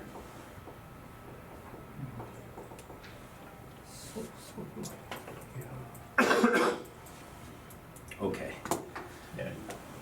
I kept you longer than even the time. So let's break until 11, and then you can come back with questions for that.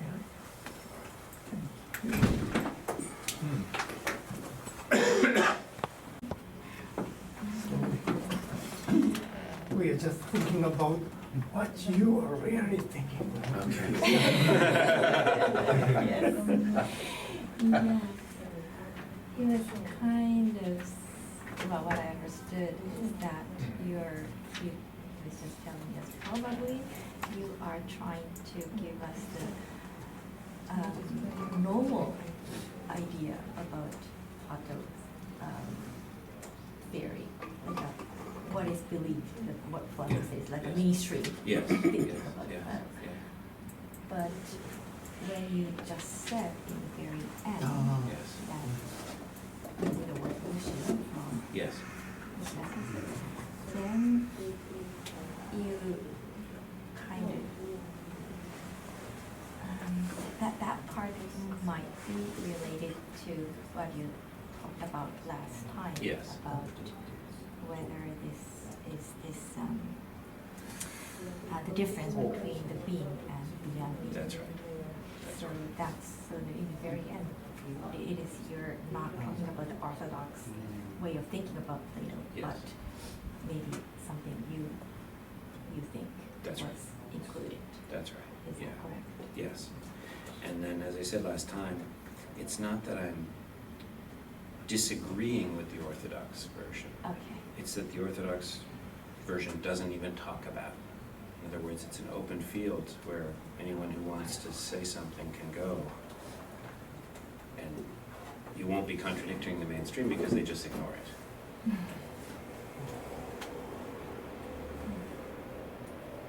So I want to get right back to where we were, and especially read a passage together.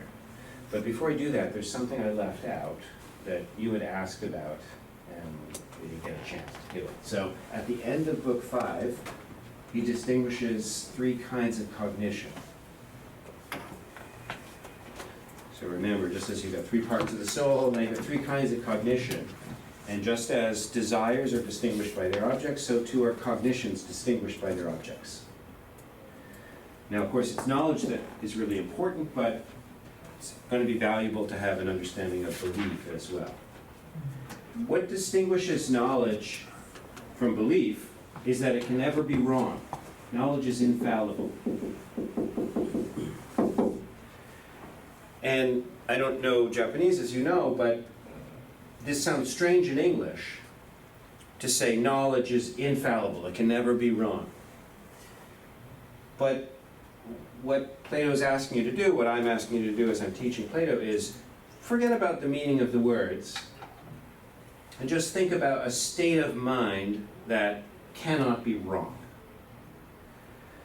As I say, in English we'll say, well, I knew something, but it turned out to be wrong. We say that. What he's trying to do here is to say, well, just call that belief. Whatever you thought you knew, you didn't know that if it turned out to be wrong. So for example, if without looking out the window, I say to you, I know that it's raining outside. Well, you would say, sorry, you don't know that. You can't know false things. You can only know true things. And so whatever's going on in my mind with regard to the sky, it's not knowledge.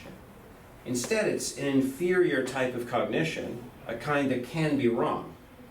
That's belief. Belief is fallible. Fallible just means can be wrong. Infallible cannot possibly be wrong. So, most of what human beings have, maybe everything that we have, is not knowledge. Because we make mistakes. Things that we think we know turn out to be false. I mean, look at the history of science. It's just a series of things that we thought we knew that turned out to be wrong. First there was Aristotle, then there's Newton, invalidates Aristotle, then Einstein comes along and invalidates Newton, and so on. It goes on forever.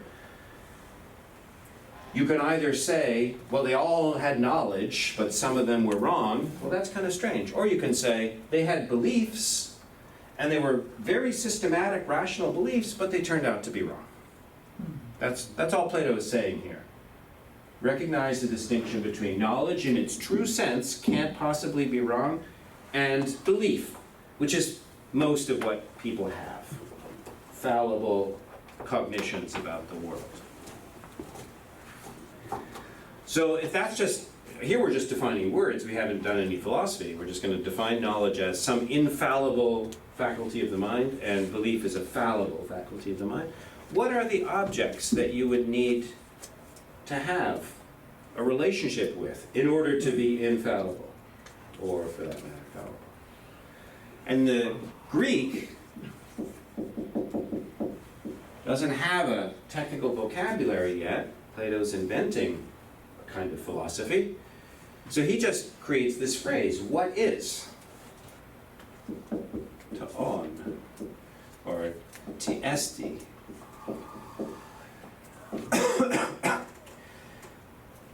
And this English captures it very well. What is? You know what is. But it sounds strange. So we say being. That's to on, or reality. Or even essence.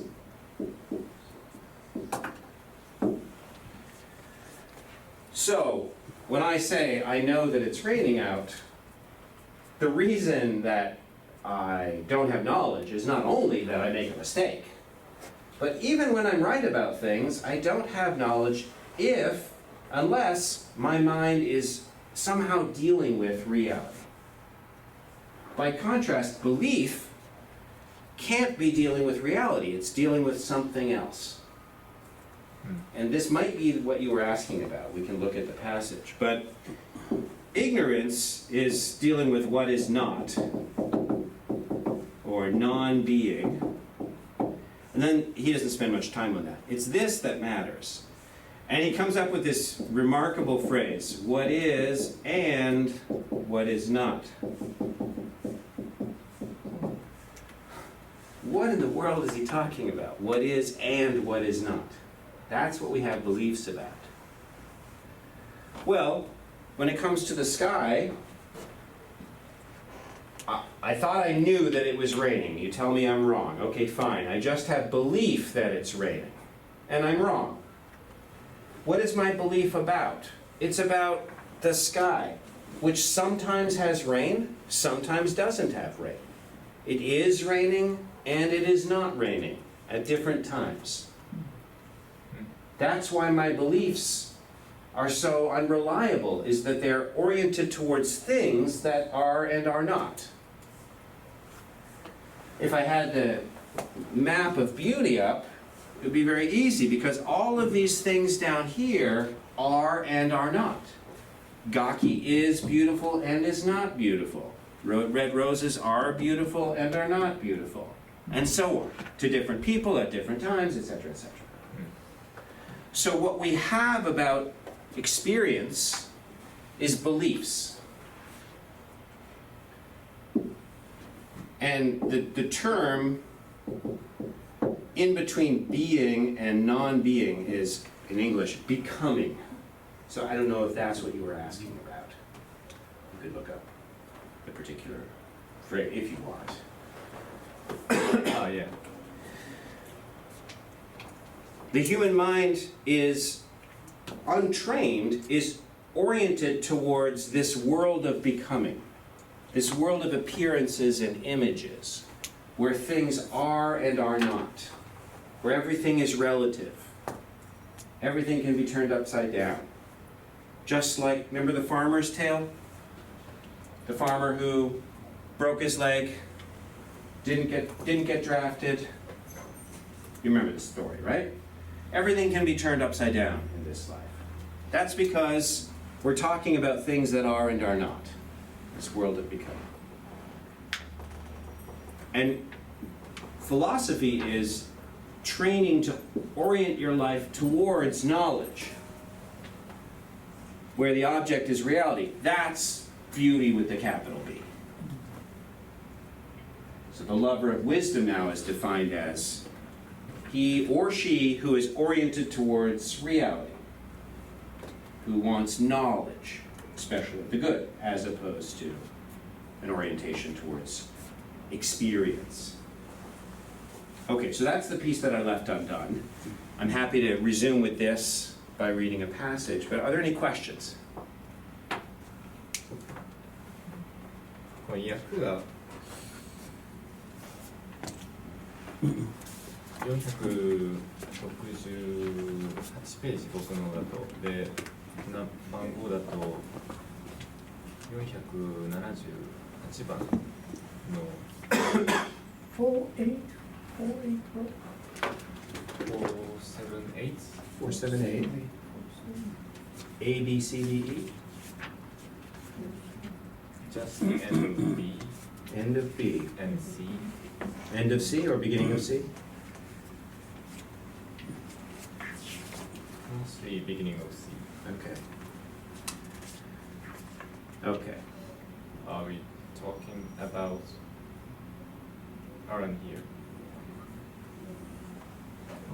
pardon me Are you talking around here? yes Yeah. exactly and what he's doing in this passage is something quite technical. He's talking about ignorance. This is a very, very deep problem, which I'll raise, and I don't think we want to spend too much time on it. Maybe we do. Non-being. What is that? So, here's a being, a bottle of water. You can think about it. Have in your mind an idea of water bottle. And you can even start thinking about what is the essence of water bottle. And there you're dealing with either becoming, like this, or perhaps moving up to that. How could you orient your mind to the non-being of water bottle? What fills your mind when I say, think about the non-being of water bottle? There's nothing there. That's the nature of non-being. It's nothing. And so there he's saying, belief can't have as its object non-being, because that's not an object. This whole category is a non-category. It's nice to set up the distinctions, but non-being cannot be. This, by the way, is the main thought of Parmenides. There can be no such thing as non-being. Nothing cannot be. And that is a trivial fact, but becomes very deep philosophy in the hands of Parmenides, because he recognizes that most of our notions of life are full of non-being. So that if we start to purge non-being from our ways of thinking, we're going to purge most of our thinking. So, for example, when I say,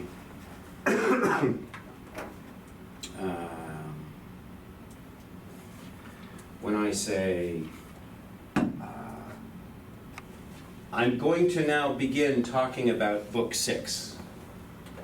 You have a thought in your mind. He's going to talk about Book 6. So that only makes sense as right now there's the non-being of him talking about Book 6. Too abstract. I forgot something in my office. I'm going to go to my office now and get it.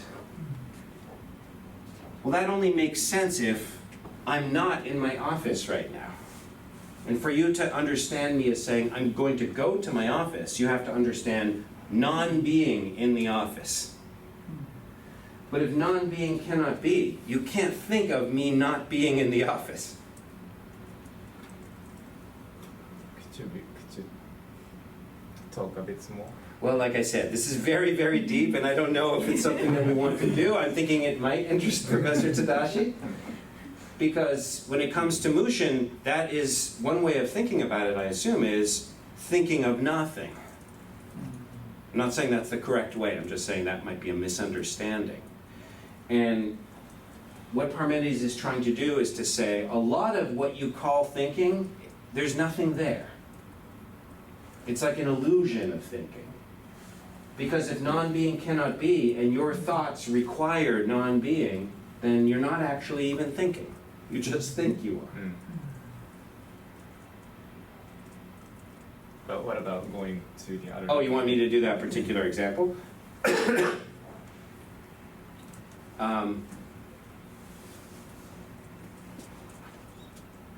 again, I'm trying to come up with as concrete an example as I can so that we don't get lost in the details of the example. Is this a black marker? No, it's a red marker. So if I say, I think it's red, then it has red being.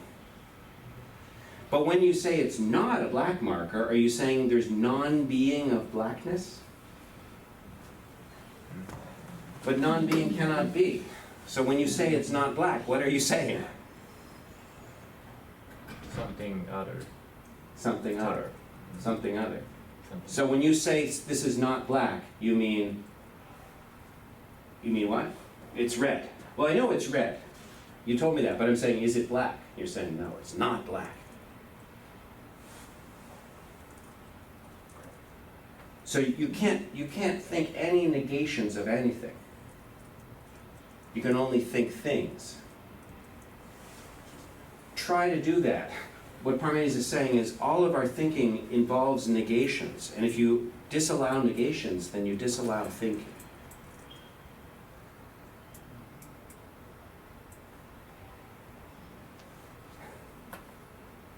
I hesitate because it's a fascinating subject, especially for philosophers, but it's not what Plato's talking about. He alludes to it. It's sort of a hint of it here. He knows that his readers who know Parmenides know what he's talking about, but you don't need to know this to keep going in the dialogue.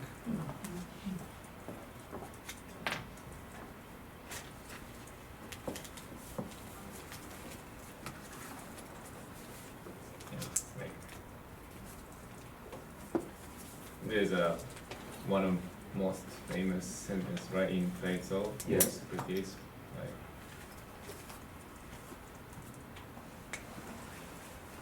we say in Japanese, "Nuchi nochi." I don't know how to say in English. Knowing ignorance, knowing Yes. what is not being. Ah, I don't know how to say in English. I can say it here. okay.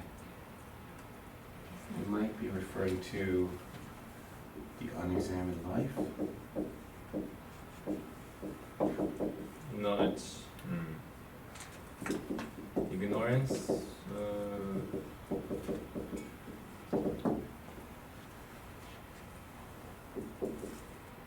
knowing that you don't know Yes. recognition. Yes. In those terms, what Socrates is saying is, recognize that you don't have this. But that doesn't mean you have this, it means you have this. But wouldn't it be nice to have this? And what Socrates is saying in that saying and the dialogues like that, he's saying, I don't have this. But I'm unique among the Athenians because I recognize that I don't have this. All of you think you have this, but you don't. So he goes and he finds someone who thinks he has courage, a famous general.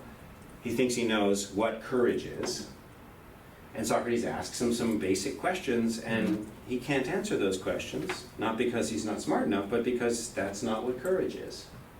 And so he's shown not to have that. He had a belief about, he had experience of courage. As a general, he experienced lots of courage, and he assembled it together into a belief about what is and what is not. Just like somebody could have a belief about nature, based on Mount Fuji and red roses and blue sky and so on. They would have beliefs, but they wouldn't have knowledge. So what Socrates is hammering at is, there's this thing, knowledge, and it's really, really special because it's got a relationship with reality. And that's what we want. The first step to getting it is recognizing we don't have it. That everything else that we thought was knowledge is in fact merely belief. And then once you recognize that lack, I don't have knowledge. Oh, tell me where I can get some. That's what the book is now about, this knowledge.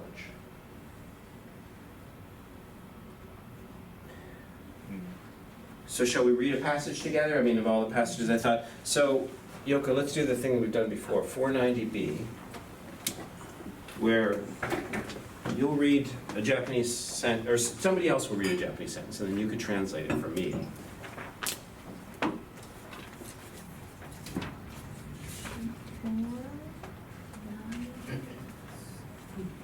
It's really 490A towards the end.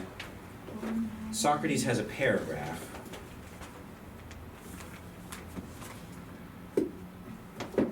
Like, it start with like first of all, if you're remembering. 498. 490A. Sorry, it's not 490B. 490A, at the end of 490A, there are about like 2 or 3 lines within A, and then B starts about 3 lines in. OK じゃあそれならじゃないそれなら次のように言えばいい Then, で読むよ、はい、それなら次のように言えば我々は哲学者を適切に弁護することになるのではないか。 so if I say something like this, Yes? which is like, if we say something like this, we are going to defend the philosopher in a proper way. Okay. Is that what you're... It's rather different, but who knows? It could be Sorry, just... maybe my translation is not good. So I'm going to say something afterwards, and then if I say that, うん we can actually defend いいよ the philosophers in the right way. Is that a part? Well, what's missing from that in the English and the Greek, because I'm not sure we have the same sense, is that the philosopher, which is literally the real lover of learning, strives by nature for what is. That's, I think that coming next. Okay. Which is the one who love Yes. learning, Yes. part of the heart, is born to strive for, to Yes. make an effort to reach to the real being, real existence. Okay, so far, it's just saying the real lover of learning, the real philosopher is striving for this, which is striving for this, which is reality, いや which is like capital B beauty, not appearances, but that which is accessible to our mind. Okay, so maybe someone else read a Japanese sentence and then you can translate. でも続けるよ今のところねすなわち心底から学ぶことを好む者は真実在に向かって熱心に努力するように生まれついているのであって一般にあると思われている雑多な個々の事物の上にとどまってぐずぐずしているようなことはないのだ。 And they're not gonna stop to the place that what is thought to be there as in general. It's not a very good translation. And you're not gonna stop there and just doing nothing. Okay, so in English, it's he won't stop with the many things that are believed to be. The many things, like Gaki and the red roses and so on, the many things that are believed to be, but in fact they're this. He's saying, this lover of learning won't be satisfied with that. Yeah. Okay. I just translated the latter part.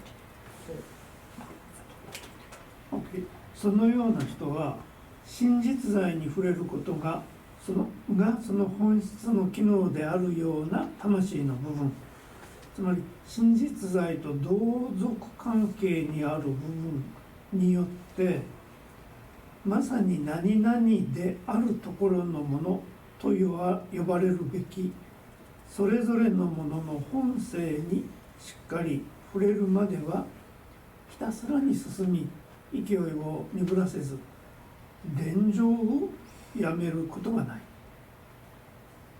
That was a lot. So, can you start from the whole beginning? Because I want to make, everything is going to matter, so I want to make sure we're not missing anything. Am I going to say what just? Maybe just from even before that. Even before I'm afraid that. we've missed something. Okay, from this, the whole thing, like Yeah. then, well, he posed a question first. Yes. If I say something like this, Yes. which is gonna come later, Uh-huh. we can defend the philosophers in a proper way. Okay. And that is Yes. those who learn, who Yes. love to learn from Yes. the bottom of their heart, Uh-huh. it was born to strive for the real being, Yes. what is real.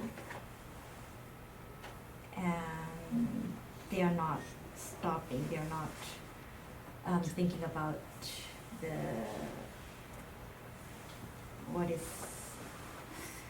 the each thing that is supposed to be there. Yes. Those are the many things.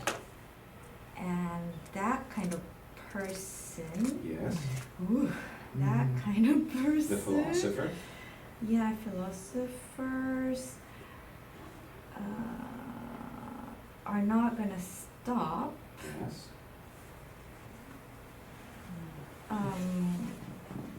Until they got to touch what is the essence okay, or the. That's very good, but something was left out. That's yes, important. yes, because I didn't Well, translate maybe. that part. It was too much, but yeah. He keeps on going until or without losing or lessening his passion. Less than compassion. Yes. So Mhm. you do have that? Mhm. The Greek in there is eros, Yeah. sexual passion. Mhm. So this lover of learning is a lover. He's erotically oriented towards being, and he's not satisfied with the many things that are and are not. He's not satisfied with mere beliefs. So he keeps on going without losing or lessening his eros. How does that come out in Japanese? 伝情をやめることがない。伝情 Yeah. that's eros. Oh, okay, good, good. やめることじゃない。伝情。で、Until. until they get to the real being, Yes.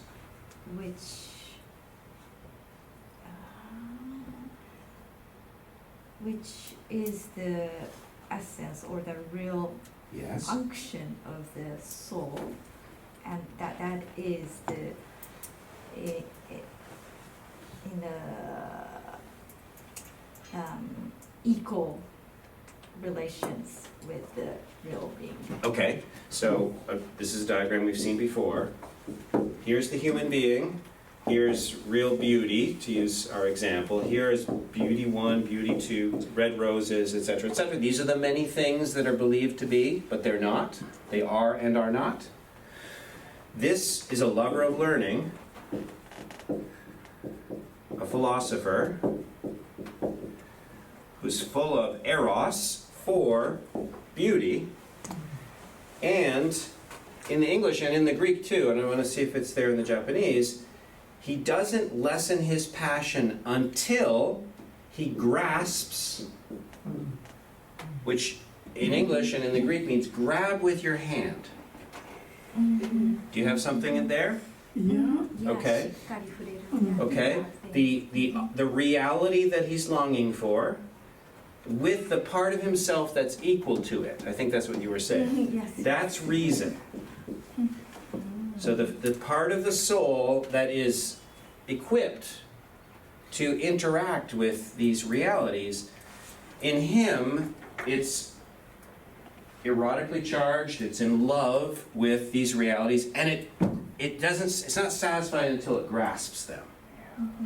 Now in English, the word grasp has two meanings. Grasp, literally, grab, but also grasp, as in, you're talking to me, oh, I grasp what you mean. I get it. I understand. He's playing on those two meanings. But it's really important, as we're going to see, keep the physical meaning, grabbing.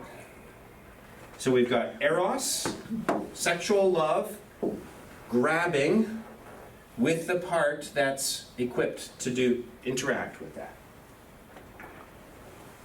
Yeah, but invisible. That graspable, Pardon me?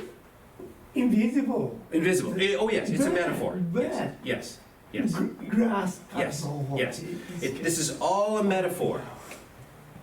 The whole thing is metaphor. Because it's only here that you have a hand that can do grasping. I mean, you can grasp Gaki. You can have sexual love for Gaki, and you can grab her. And what's going to happen? Now, I'm not saying you would do this, but how does this story go? I'm filled with sexual passion. I grab Gaki. Is that something scandal? I have sex with her. That would be physically what's happening. He's transferring sex to the intelligible realm, and he's using it as a metaphor. Not just to be cute, but to say something that is very hard to say otherwise. I'll try to get to that when we finish.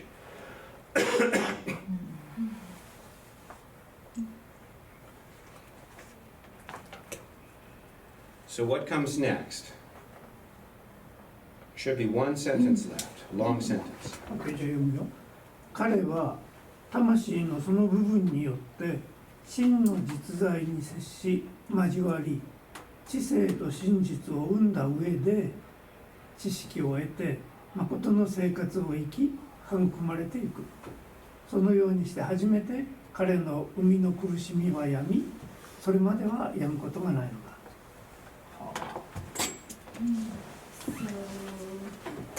So he, with that part of soul, Yes? have a relation, will touch upon the real being. Okay, just a sec. It's like that. And so in the existence. Japanese, it's just touch? No. There's three words. Mm. No, two words. No, three. Yeah, to touch and then 味わい。これがさっきの sex? So Yes, that's in the it, Greek yeah. and in the English, that this is a good translation, it's having sex with. Ah, okay. It's not literal, but I guess this Japanese also refers that. Okay, okay, Not doesn't have a sex part, but okay.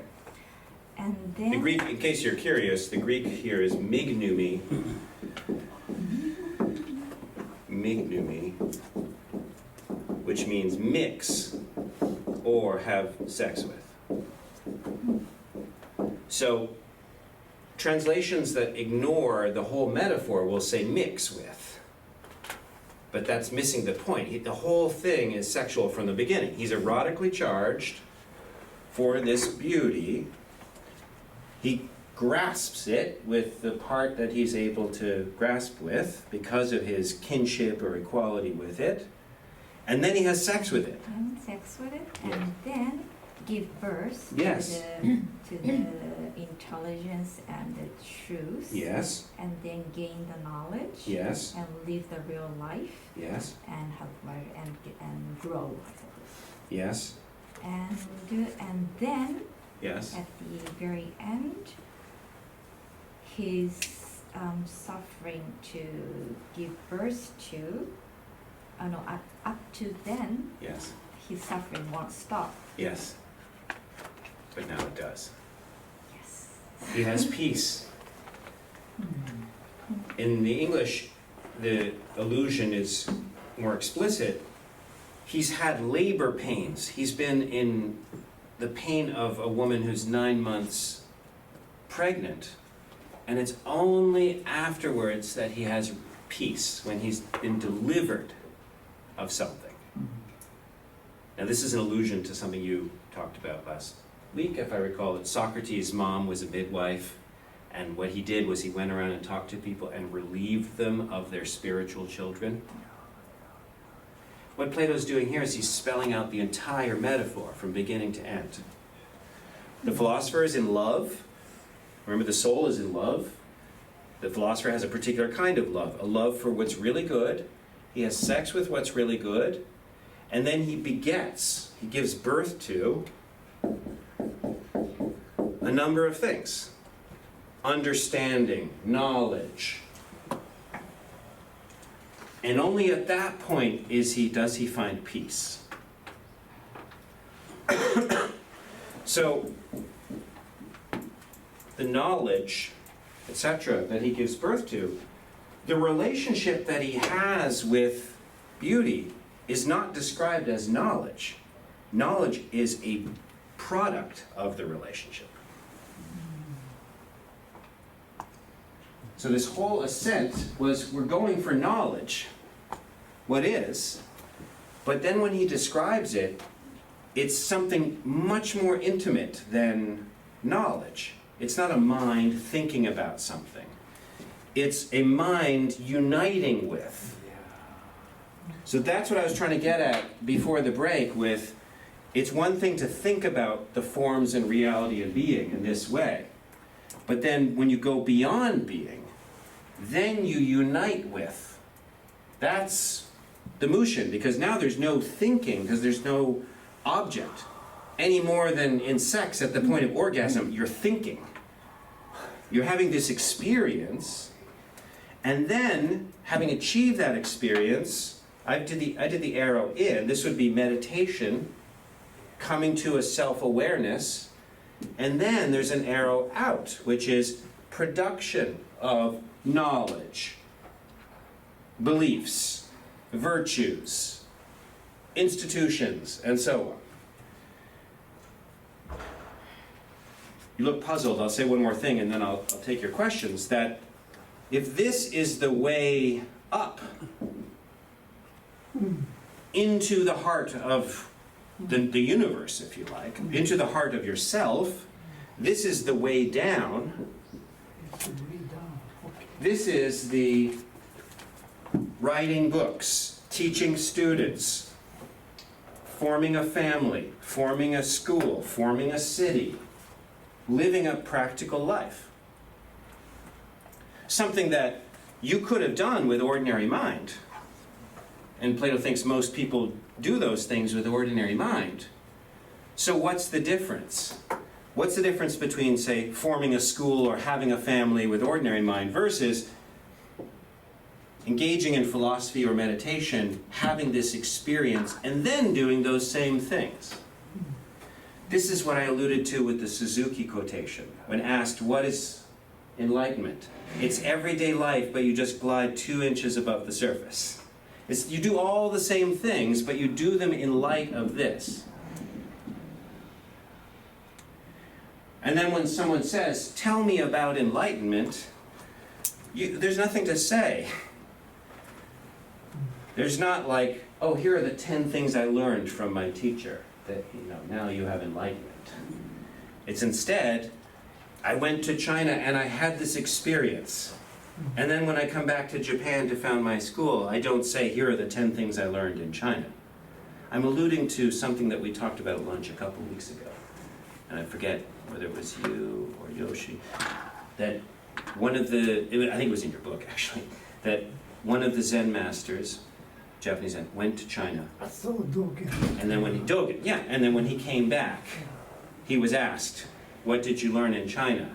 And what did he say? Something very mysterious. 柔軟って書いて入軟心を学んだと。I don't know English word. Is it something flexibility? How to become flexible? Yeah. Soft mind? Soft. Soft. Yes. Which sounds to me like the Suzuki. It's the same life, but softer, 2 inches above the surface.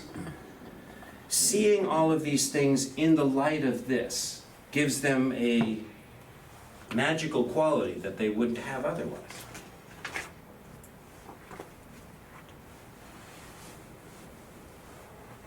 How do you say? You say way down, way up, and way down. That's me. Yeah, that's the Heraclitus quotation. The way up and the way down are the same. Oh, yeah. But did Plato write about the way to way down? No, he just says this. Oh, okay. Okay, he didn't write about it, but he wrote. In other words, I think the dialogues are the way down.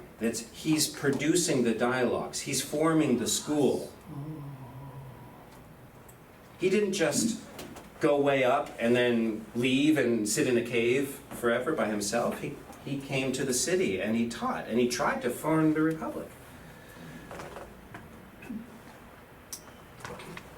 Yeah. 今のところ、僕の理解では、書いてあるのはウェイアップだと。でも、ソクラテスはこうやって伝えようとしているということは、その行いはウェイダウンだと。だから、書いてある内容と教えるということが、なんていうの、両方が合わさってアップダウンになるという理解です。So your interpretation, how do you say, the act or talking with people Yes. of Socrates, Yes. that's the way down. That's the way down. Okay. Yes. So not only the content of this text, but just the Just doing it. Yeah. oh Yes. wow. And here's why. I think it's probably the same reason Dogen didn't come and say, here are the 10 things I learned in China. If you, let's say you're Plato and you had this experience, if you set out the 10 things that are enlightenment, someone's going to take those here and assimilate them with ordinary mind. And they'll be completely distorted. In fact, it'll probably do more damage to them than if you'd never said anything at all. Those 10 things I learned in China, if they have any meaning at all, they only have meaning to the person who's been to China.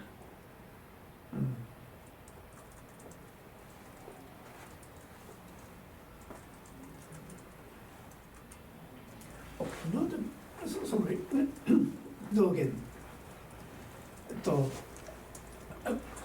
You have written the two phases,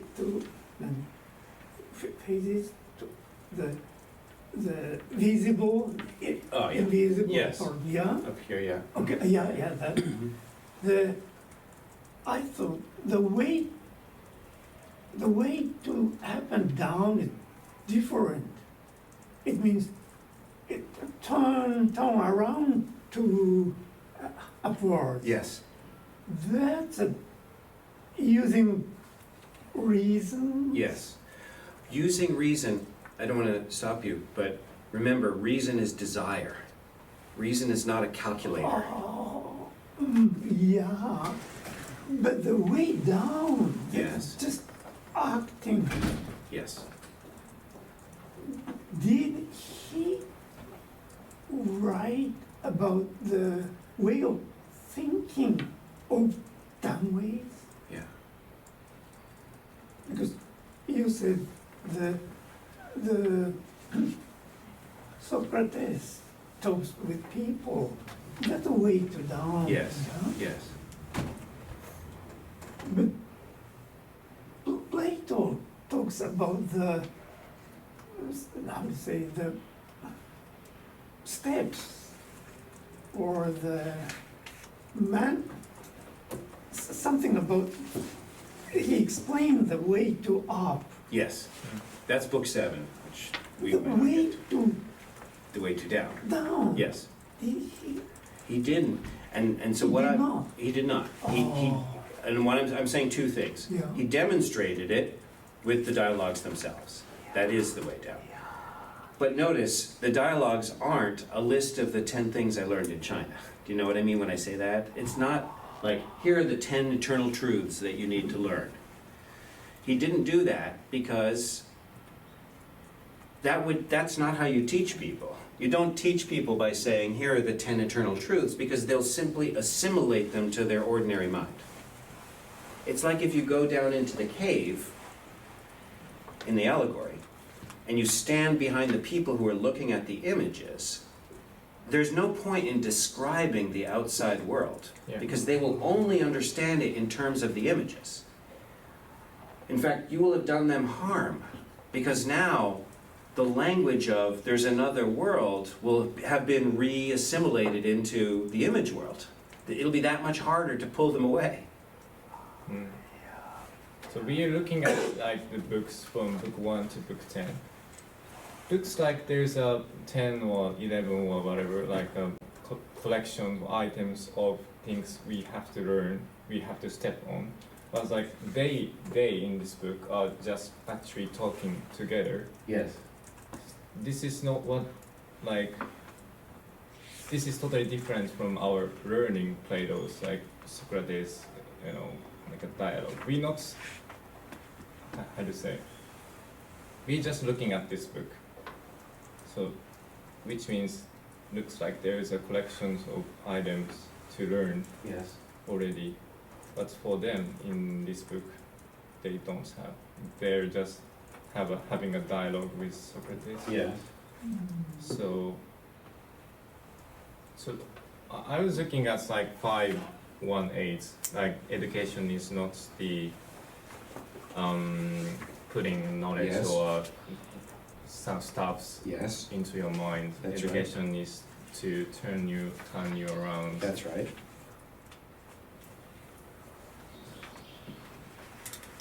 So yeah, what I want to say is that just like the way of learning Socrates' mind or way of learning something is different from them in this book.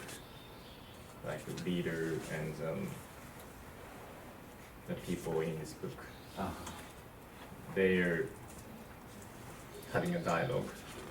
Okay. But a reader in modern times, modern days, such as our human beings, Yes. we just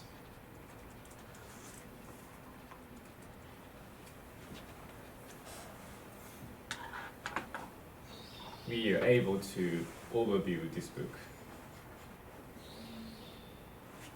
But what the Plato wants to do is to have a dialogue with the reader, if that makes sense. Yeah. So let me say something simple and then you can reply. I think Plato wants to do the same thing, whether it's to us or whether it's he's portraying it happening here. It's always just reorienting the soul. He just wants to turn us away from this to this. Mm. And then there's the question of how do you do that? You can do it in a conversation, you can do it with a text. Mm. The danger with a text, which he recognized, is that when you write it down, people might think, oh, these are the sacred words, and we need to learn like the 10 things that Plato's trying to say, like the 10 cardinal beliefs of Platonism. And then if we are good at, saying them in Greek or repeating them on a test or spelling out their content, then we've succeeded. And he's doing everything he can to make sure you don't do that. Yeah, I feel like I understand what you said. Yeah, Okay. like now we can just like write down, like book 6, book 5, book 4. Yes. Plato says like these, these items, whatever. So we can overview Yes. as a reader. Yes. But actually, what Plato wants to do with the reader, Yes. or with other, I don't know, Telemachus or others, Yes. is that it's like involving kind of suffer to learn. Suffer. Yeah. Where does the suffering come in? I'm not saying you're wrong. No, just like anger, Oh. or like hesitation, like through the dialogue with Socrates. Yes. Yeah. So. Yeah.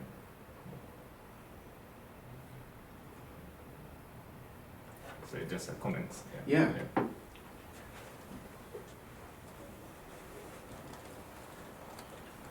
The reason I like this way of doing it, which as I say, this is not how Plato does it, but I've never seen how this falsifies Plato. In other words, you can do, the sun is up there and I go to the sun, or you can say there's a sun inside me and I go down in to find the sun. Those are just two metaphors. So I think Plato would be fine with it. But the reason I like this one is that it highlights something that the allegory of the cave and so on doesn't highlight, which is philosophy, as Plato understands it, is he's calling you to know yourself. You're not going to some other thing that will make you different. He's asking you to, or inviting you to, know who you already are. And it fits very nicely with the Meno paradox, which you've been interested in from the beginning, which is, what are you doing when you're educating somebody? You're not giving them new information from outside. You're just trying to provoke them to go deeper into themselves because it's already there. You don't have to, as a teacher, it's a huge relief. You don't have to really do anything except help them see themselves.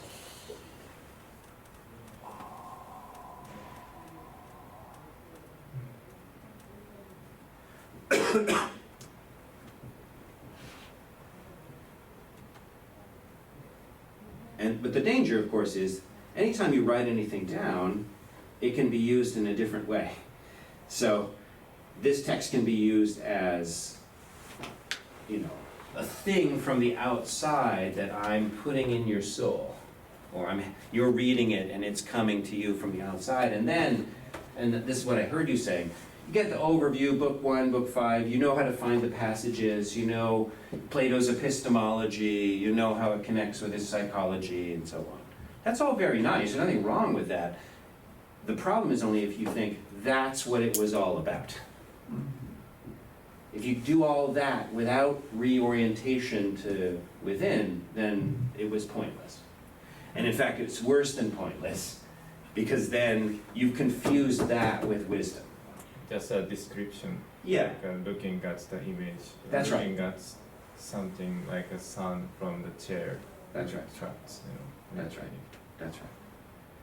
And the problem with the field of philosophy, the profession of philosophy, the career, is that all the incentives are for staying out here and becoming a master of everything out there. Have you read these 100 articles? Have you learned German so you can read the scholarship in German? Haven't you seen that so-and-so has written a new article that shows that in fact you should read this passage this way rather than that way, and so on. Again, those are all valuable. I'm not saying they're not valuable, but when they're substituted for the going in. Because every day you have to make a choice. Am I going to read another article about Plato? Or am I going to, have a family? And what I'm suggesting is that, just as an example, having a family might be truer to what Plato is saying is education than reading another article about Plato, or even reading another dialogue by Plato, if the whole point is to get to that.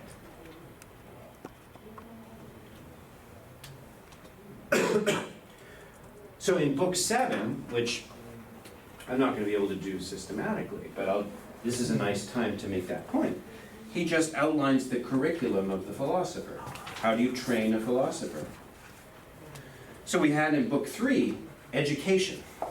But that was the education for all the guardians, many of whom stay as auxiliaries, soldiers. Book 7 is about the philosopher, the education of just the philosopher. This isn't for everybody. This is for a very slice of already an elite. So we had till 20, we had the education of book 3.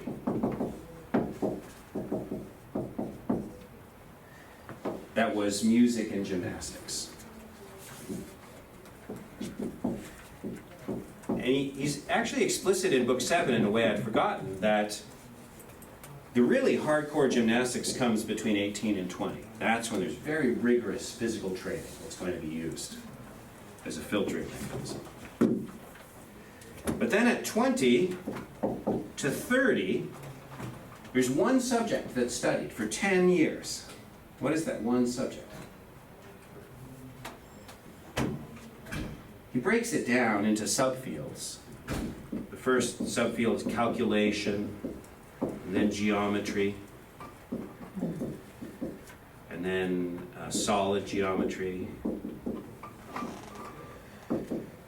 and and then this mystery science, and then astronomy, and then acoustics. But that one subject is mathematics.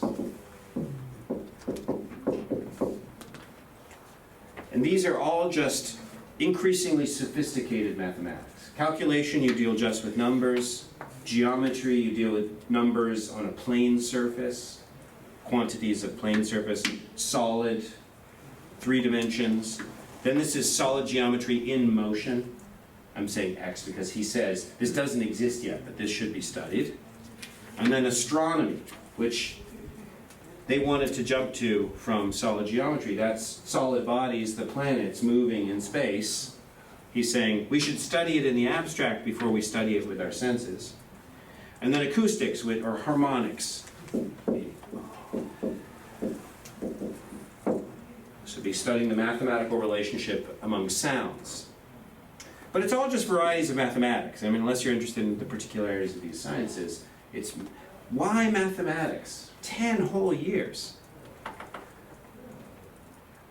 What's the point?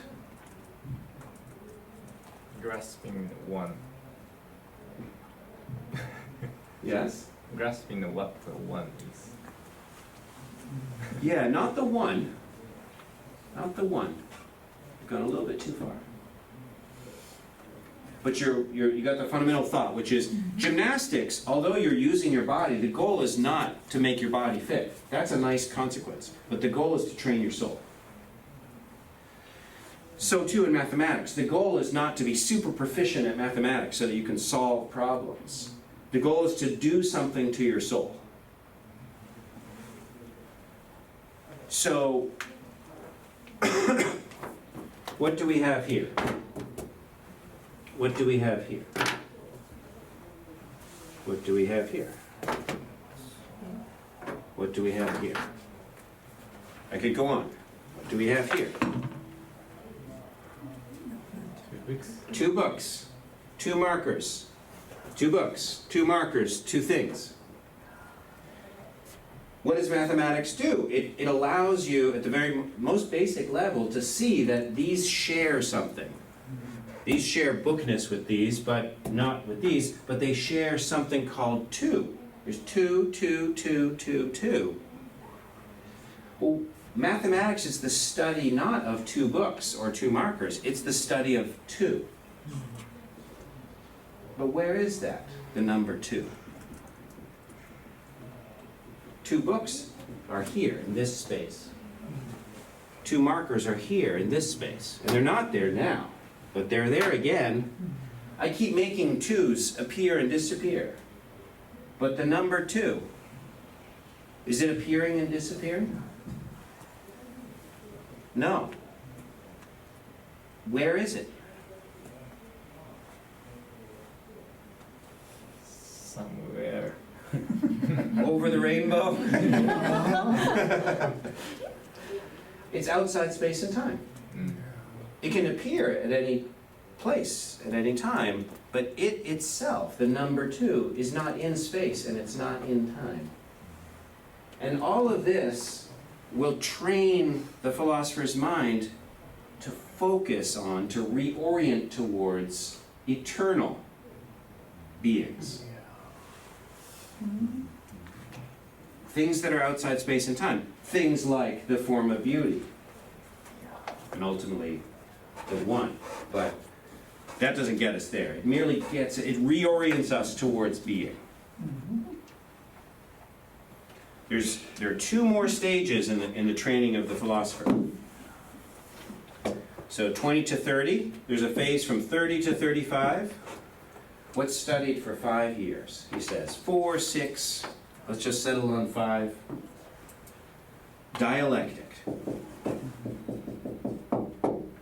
Remember, in Greek, that just means conversation. So, it's not that for 5 years they learn how to become good conversationalists. It's that for 5 years they use words in the manner that Plato's characters are using words to try and discover what is. So this orients your soul towards what is, And then dialectic is the tool of words that we have to find out what is. What is justice? What is courage? What is the good, ultimately? Okay. So he doesn't tell us what the good is, but he says through this education, you would, if you succeeded, have an account or a logos of the good. In today's terms, in English, that would be a theology, a logos of God. So something like what you would have in Thomas Aquinas. I don't know what the Zen Buddhist equivalents would be, but in Christianity there are books that argue about God, theological books, and they work out, well, God can't be in space and time. God must be loving, or whatever the theology turns out to be. By the age of 35, you would have the correct theology, but you wouldn't yet be wise.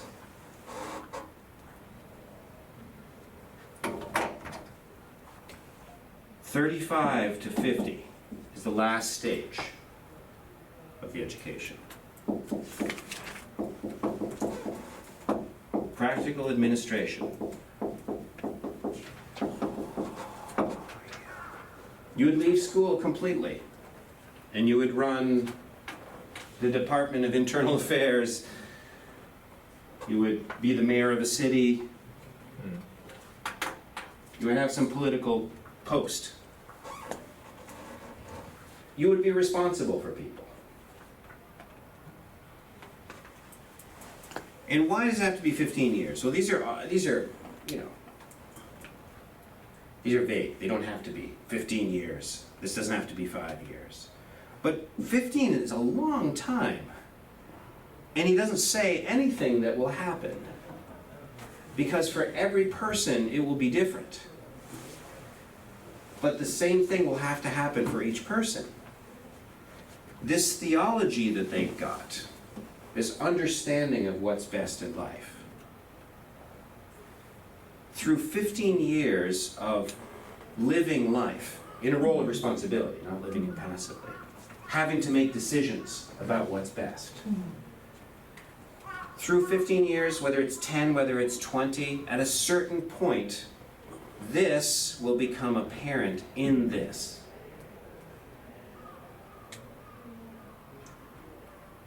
So in this diagram, it'd be one thing to travel up.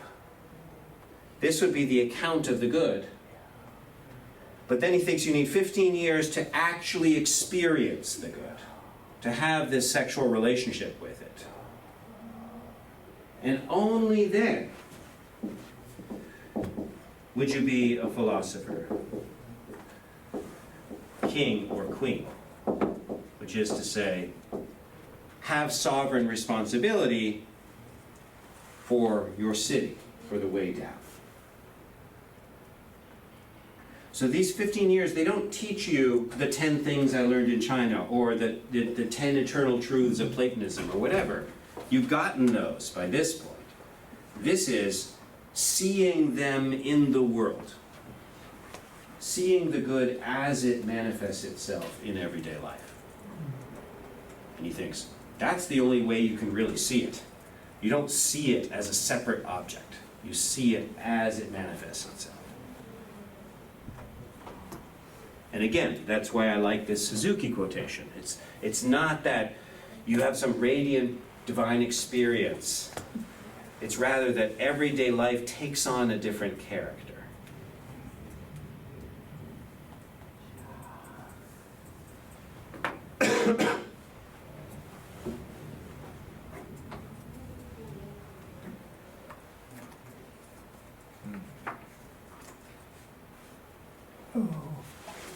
The practical administration, is that still the way to up? Yes. Yes. Yes. And then philosopher Is the way down. is the way down. Yes. Yes. Okay. then,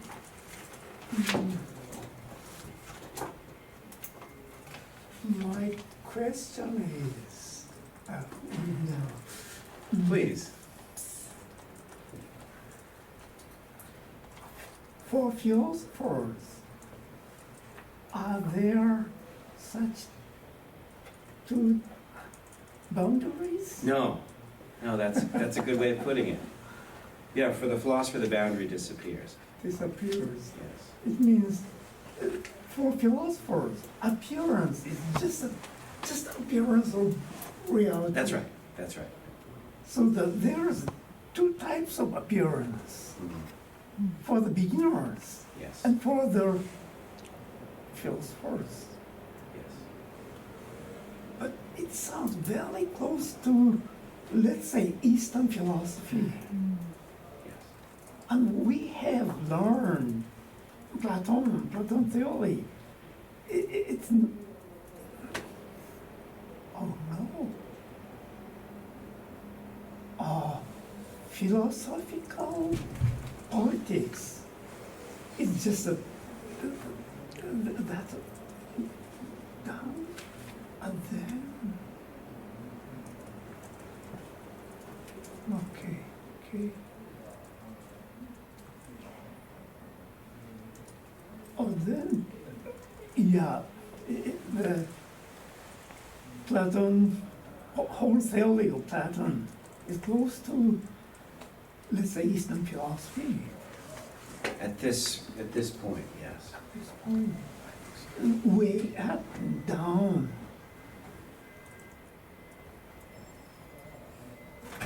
In this case, Platon used the word balances, or how do you call it?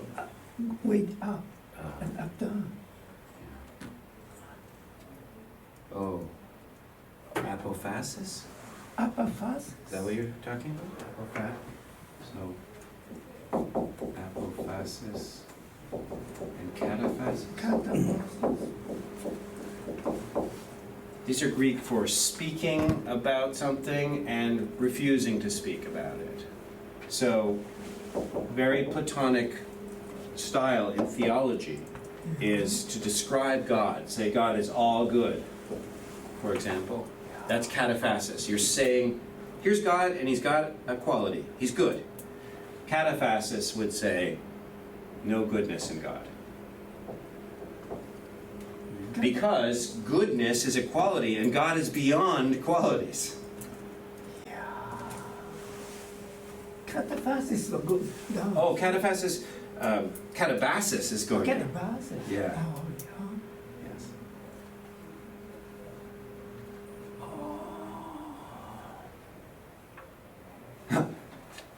And the verb in Greek for the beginning of the Republic, which we read together, and I'm looking at you because you did the translating that day. Yesterday I went down to the Piraeus.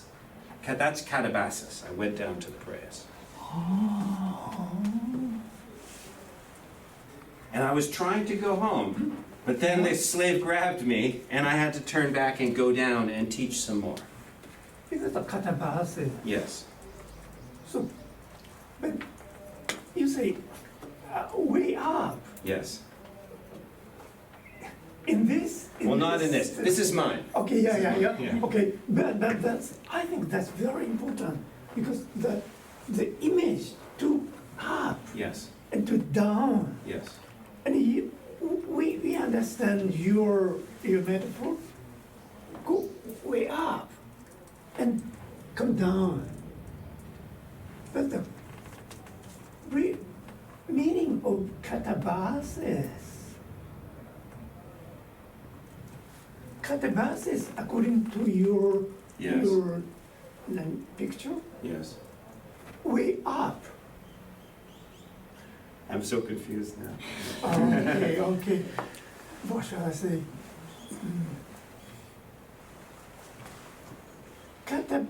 Greek word catabasis, Yes. meaning Go down. Go down. Mhm, mhm. But the meaning of this This picture? Yes. is way up. Way up is going inside, Inside, okay. and way inside. down is going outside. Yeah. So in this case, Plato, the image of Plato, are there any, how to say, metaphor, go up, down? Do you understand? Yeah, well, The- I don't want to say the obvious. The allegory of the cave is the Oh, yeah. going up Oh, yeah, to the cave, sun, yeah, and then yeah. going back down into the cave. Yeah. But the catabasis were coming down. Do you, what shall I say?ちょっと書いてくれるこう山の三角形のような形と谷型の形っていうの。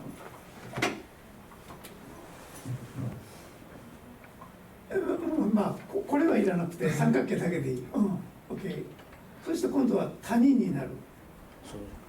逆下三角形、下の三角形ってねえねえねえ、繋がない、繋がずにごめんよ、いろいろ言って。ない。こうだよ V みたいな V を下の V を書く。 V を V だからこう V。あありがとう。いや。So, which is close to Platon's image? Well, this would be like the cave, going out of the cave, Oh yes. achieving enlightenment, coming back into the Yes. cave. And this is, I think, what I'm saying, going into yourself, Oh, finding enlightenment, yeah. coming out of yourself. Oh yes.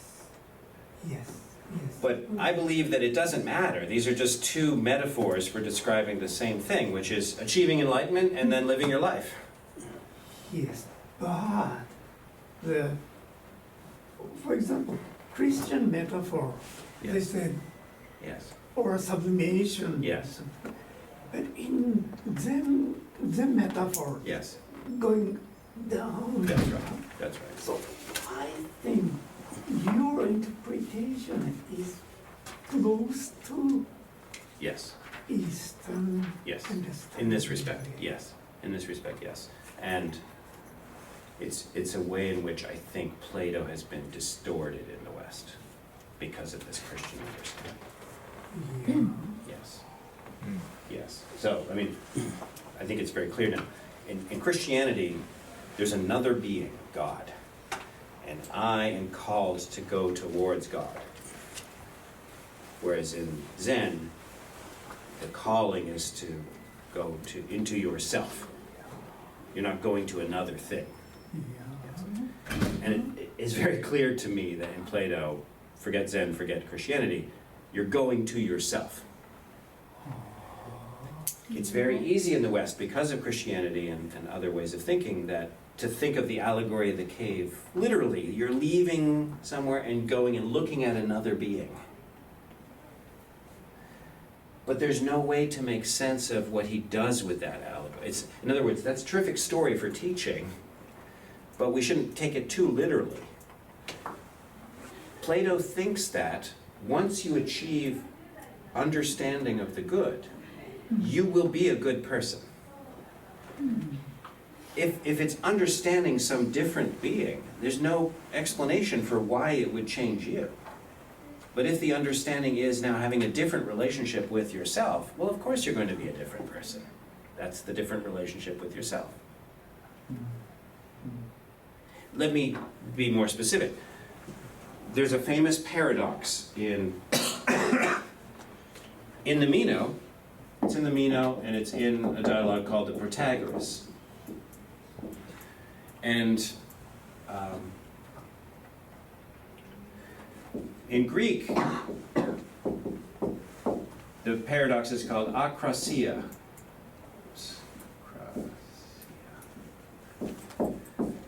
In English, this comes out badly as weakness of will. So, everybody thinks, before they've read Plato, and most people still think afterwards, that you can know what's good, but not do it. I can know that smoking is bad for my health, but still smoke. And I wish I would quit, but I just keep smoking. And you could teach me all day about all the effects of smoking on my health, and I would still smoke. And we call that, in English, weakness of will. But here's a more authentic way of thinking about it. Krasia comes from kratos, power. Like democracia, power of the people. Aristocracia, and so on. What Plato believes, it's very clear from these two dialogues, is that knowledge is power.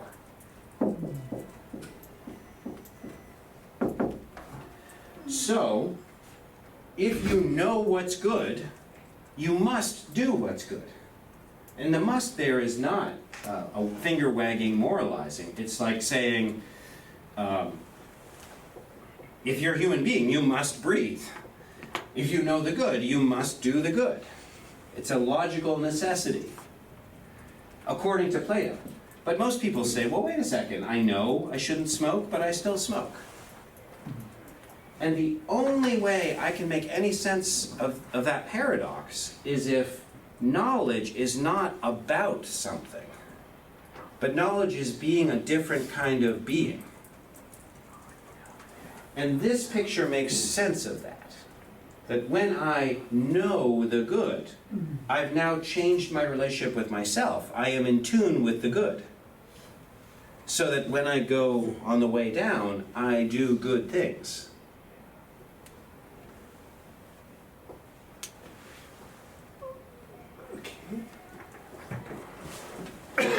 In that metaphor, Yes. how do you call this? That eros? Eros, yes, Eros. eros, exactly. What? How do you Giving birth. Giving birth. Yes. So practicing doing. Oh. Giving birth to courage, giving birth to justice, giving birth to a school, giving birth to a city, writing a book, teaching students. Are there special words for in Greek words for that? For the giving birth, Yeah. well, we just had relieved of the labor pains. We lost the passage now. As opposed to eros, you mean? So if eros is the drive up, Yeah. what is the... There's the drive up, eros, there's the having sex, mignumi, and then there's the production. Production. That's an English word. That's an English word. And what do we need in... what do we need in Greek? Production. Why is it escaping me? Production. Oh, yes. Poiesis. Poiesis. Making. That is giving birth. Well, that's making, poiesis, from which we get poetry. Poetry is making poems. Mm-hmm. But then there's making children. That's also poiesis. Or making a beautiful city through a constitution. That would be poiesis. Making. Okay, my question Yes. is, do you think Plato want to talk about the same strength on the way up and down? The 行きと帰りを同じだけ強調してますか？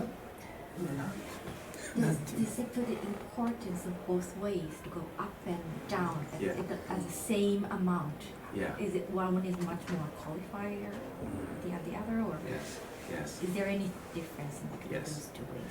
So, on the superficial level, he puts much more emphasis on going up. Eros. For example, 50 years. Do this, do this, do this, do this, do this. All of this is guiding your eros to the revelation. And then, okay, then what? then we're not told, and then you should do these certain things. So, as I say, on the superficial level, much more on eros than on poiesis. But as I was saying earlier in the class today, I think he leaves out the poiesis on purpose. Because if the poiesis is done from experience of the good, it will be good. But if it's done without the experience of the good, it's worthless. Just like a list of rules. If you have a religion that says, do these 10 things, if you don't do them in the spirit of the sage, then it's actually worse than if you hadn't done them at all, because you now think you're pious, when in fact you haven't gotten the whole point. Jesus is really full of these encounters with, they're called Pharisees, these priests of the time who say, for example, you can't you can't drink from certain vessels on the Sabbath because it's unclean. And Jesus says, the Sabbath was made for man. Man wasn't made for the Sabbath. And the Gospels of Jesus are just full of stories like that, where he's saying, look, you've got your religious rule. It's made there's a reason for that rule. And if you forgot the reason, following the rule is worse than never having gotten the religion in the first place. I think Plato similarly doesn't want to write the rules of the religion, so to speak, because without this encounter, they're worse than worthless. There'll be a substitute for wisdom instead of wisdom. So I guess what I want to say, at the deeper level, I think he puts emphasis on both. But when he does poiesis, he produces the dialogues. This is the poiesis. And people are confused who read Aristotle and they think Aristotle says this is the truth, this is the argument. First of all, that's a big misunderstanding, because Aristotle wrote dialogues too, but they lost. We only have Aristotle's notes. So there's this false dichotomy between the Plato of dialogues and the Aristotle of treatises. But just working with that false dichotomy, the reason why he doesn't give us the treatises is they will just be misused. People will substitute them for wisdom. And that's what I take to be an insight in Zen Buddhism, that there's a strong effort to make sure that the teaching doesn't get turned into a substitute for enlightenment.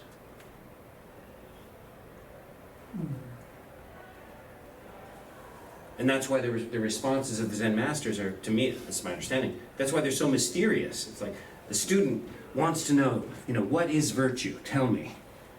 And then the Zen master says something mysterious.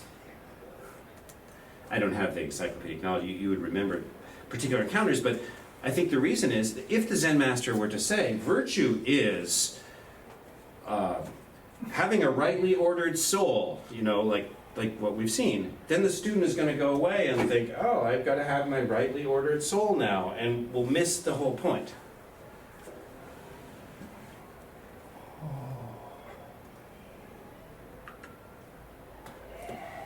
from アドって言ったっけ？アド。で、ピエール・アド、フレンチ。I never heard Pierre Hadot. ピエール・アド。Oh, Hadot, yes. Oh, I love him, yes. Hadot, yes. Oh, yeah. Philosophy is a way of life. Yeah. Yes. Yeah. Close to you? Yes. Oh, Yes. yes. Yes. Yes. アドという人はギリシャの哲学は弟子たちに教えるためにやってたんだっていうの。だから教えるということと関係なくテクスト読んでも全然違う、ダメなんだっていうんだ。Yes. 教えるっていうのは彼らが哲学者になってくれるための工夫の本だったっていうわけね。そうかなり近いように感じますわ。彼らがYeah. Yeah, compare what I'm saying about Plato, which you're understanding, and versus science. empirical science, where the chemists go to the lab, the physicists go to the lab, and they understand things, and then they write the papers. But the state of mind that they were in, the kind of life that they were living, doesn't matter to the results. The results just get taken away and used. It's like when you learn physics and chemistry in college, you just learn the truths of chemistry and physics, the laws, the equations. How they were found doesn't really matter. Who found them doesn't really matter. It's the equations, the truths. That's rightly or wrongly, that's understanding knowledge as a list of truths. Whereas philosophy is different, and this is what Pierre Hadot sees very clearly. Philosophy is not a list of truths. That's why there are no textbooks of philosophy that have the 20 things that we have learned to be true from philosophy. That would be missing the point. That would be thinking of it as like science. Instead, it's this certain way of life. Namely, wisdom, whatever that is. How do you make somebody wise? Not by giving them a textbook that says, here are the 20 things you need to be wise. They'll just memorize those 20 things and then use them in a way that will lose the spirit.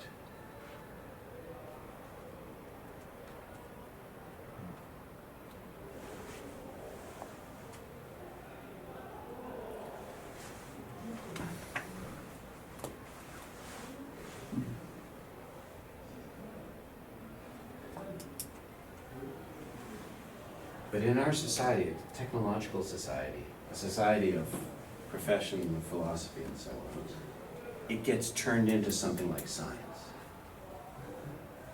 where I'm rewarded, and I'm sure it's the same in Japanese academia, for producing papers, articles in the peer-reviewed journals and so on, just like a scientist. And I apply for grants, and same procedure as how scientists get grants, review boards, blind review, blah, blah, blah, blah, blah, blah. It's taking philosophy, which I think of as this, and squeezing it into this model, the scientific model, where it loses its point. And then a few generations later, people are wondering, well, why should we have philosophy departments? What's the point? And it's getting to a point where I kind of agree with them. Yeah, what's the point? What are we doing that's not done better by other disciplines? So, does philosophy have the sense of good? Or it's important to grasp the sense, truth in scientific context. It doesn't have to have the sense. A meaning, yeah. Right. Just a meaning. Yeah. Just a truth. Yes, Abstract truth. that's right. But the philosophy is supposed to have a sense of A meaning, meaning. yeah. According to Plato, yes. Yeah. It's like body training, something like training. Like gymnastics. Yeah, Yes. I don't know, yeah. Sounds like training to become a priest or Buddhist. Yes. Yeah. Yeah, my question. You said turn around to there. Yes. Are there a second turn around? Come back? Oh, that's a good question. It's not another turning around, though. It can't be.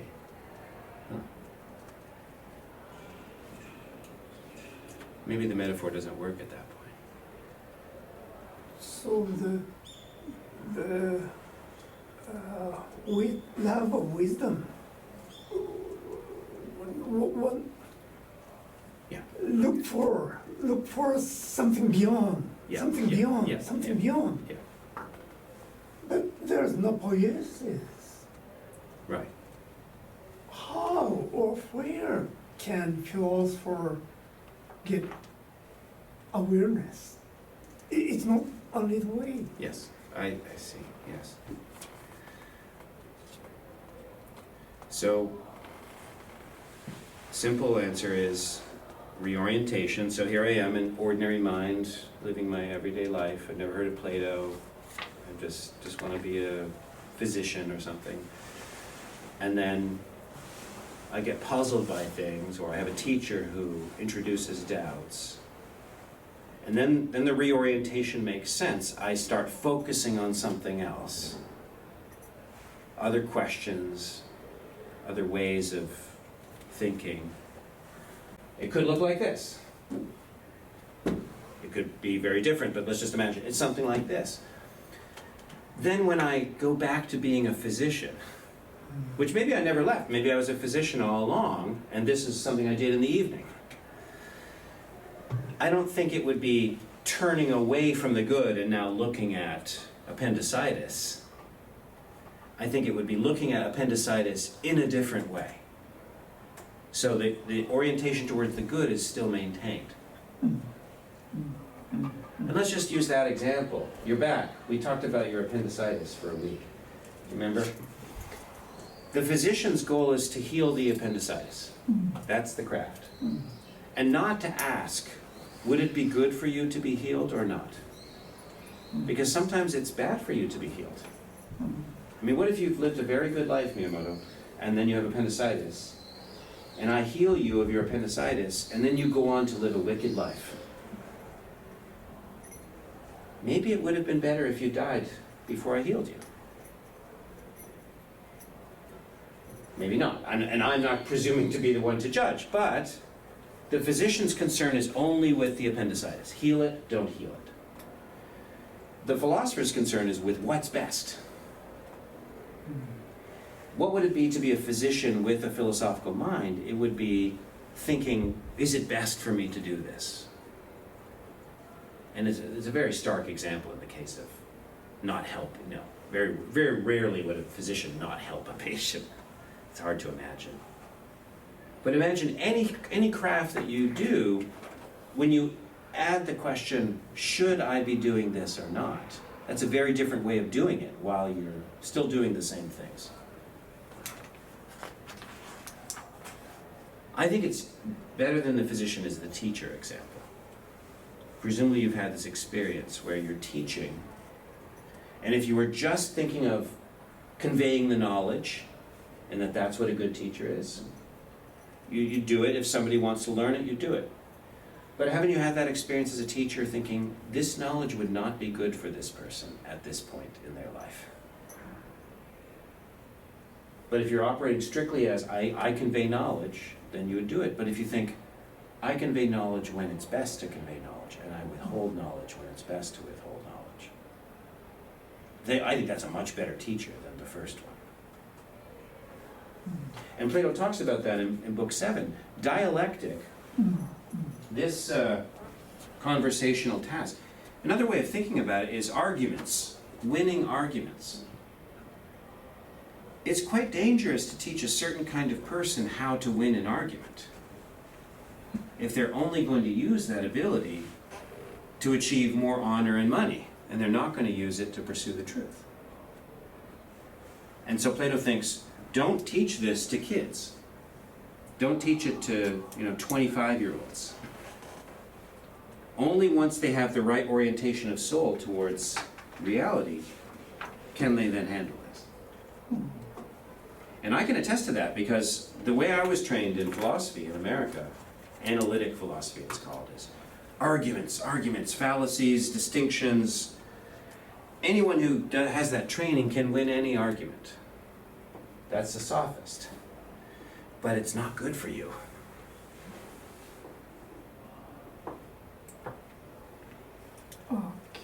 I'll give you an example, and I'm sorry, I'll stop because we're over time. But when I was in graduate school, a hurricane came and knocked the trees down on it still is a beautiful old campus with huge trees. And the hurricane knocked down a quarter to a third of the trees. So the university shut down, and the president issued a a request that every department would organize teams to go out and get rid of the trees. Because men came and were cutting them up, but the labor of thousands of people was necessary to move all these branches and pieces of tree trunks. And I was in 2 departments at that time. I was studying Greek language, so I was in the classics department, and I was in the philosophy department. And the Greek language department, everybody organized, and we had fun, we moved the trees and so on. The philosophers never did anything. And I was very familiar with them, and I wasn't there for these conversations, but I'm sure I know how it went. They had arguments for why it was better for them to stay at home and study than to help out. And this is Plato's point about don't teach this to somebody who doesn't already have the correct orientation. So that's a long way to say, you asked an excellent question, which is it reorientation of the soul a second time when you go back down? And I want to say, no, it's not a reorientation. It still keeps the same orientation towards the good, but it does the ordinary things with that orientation.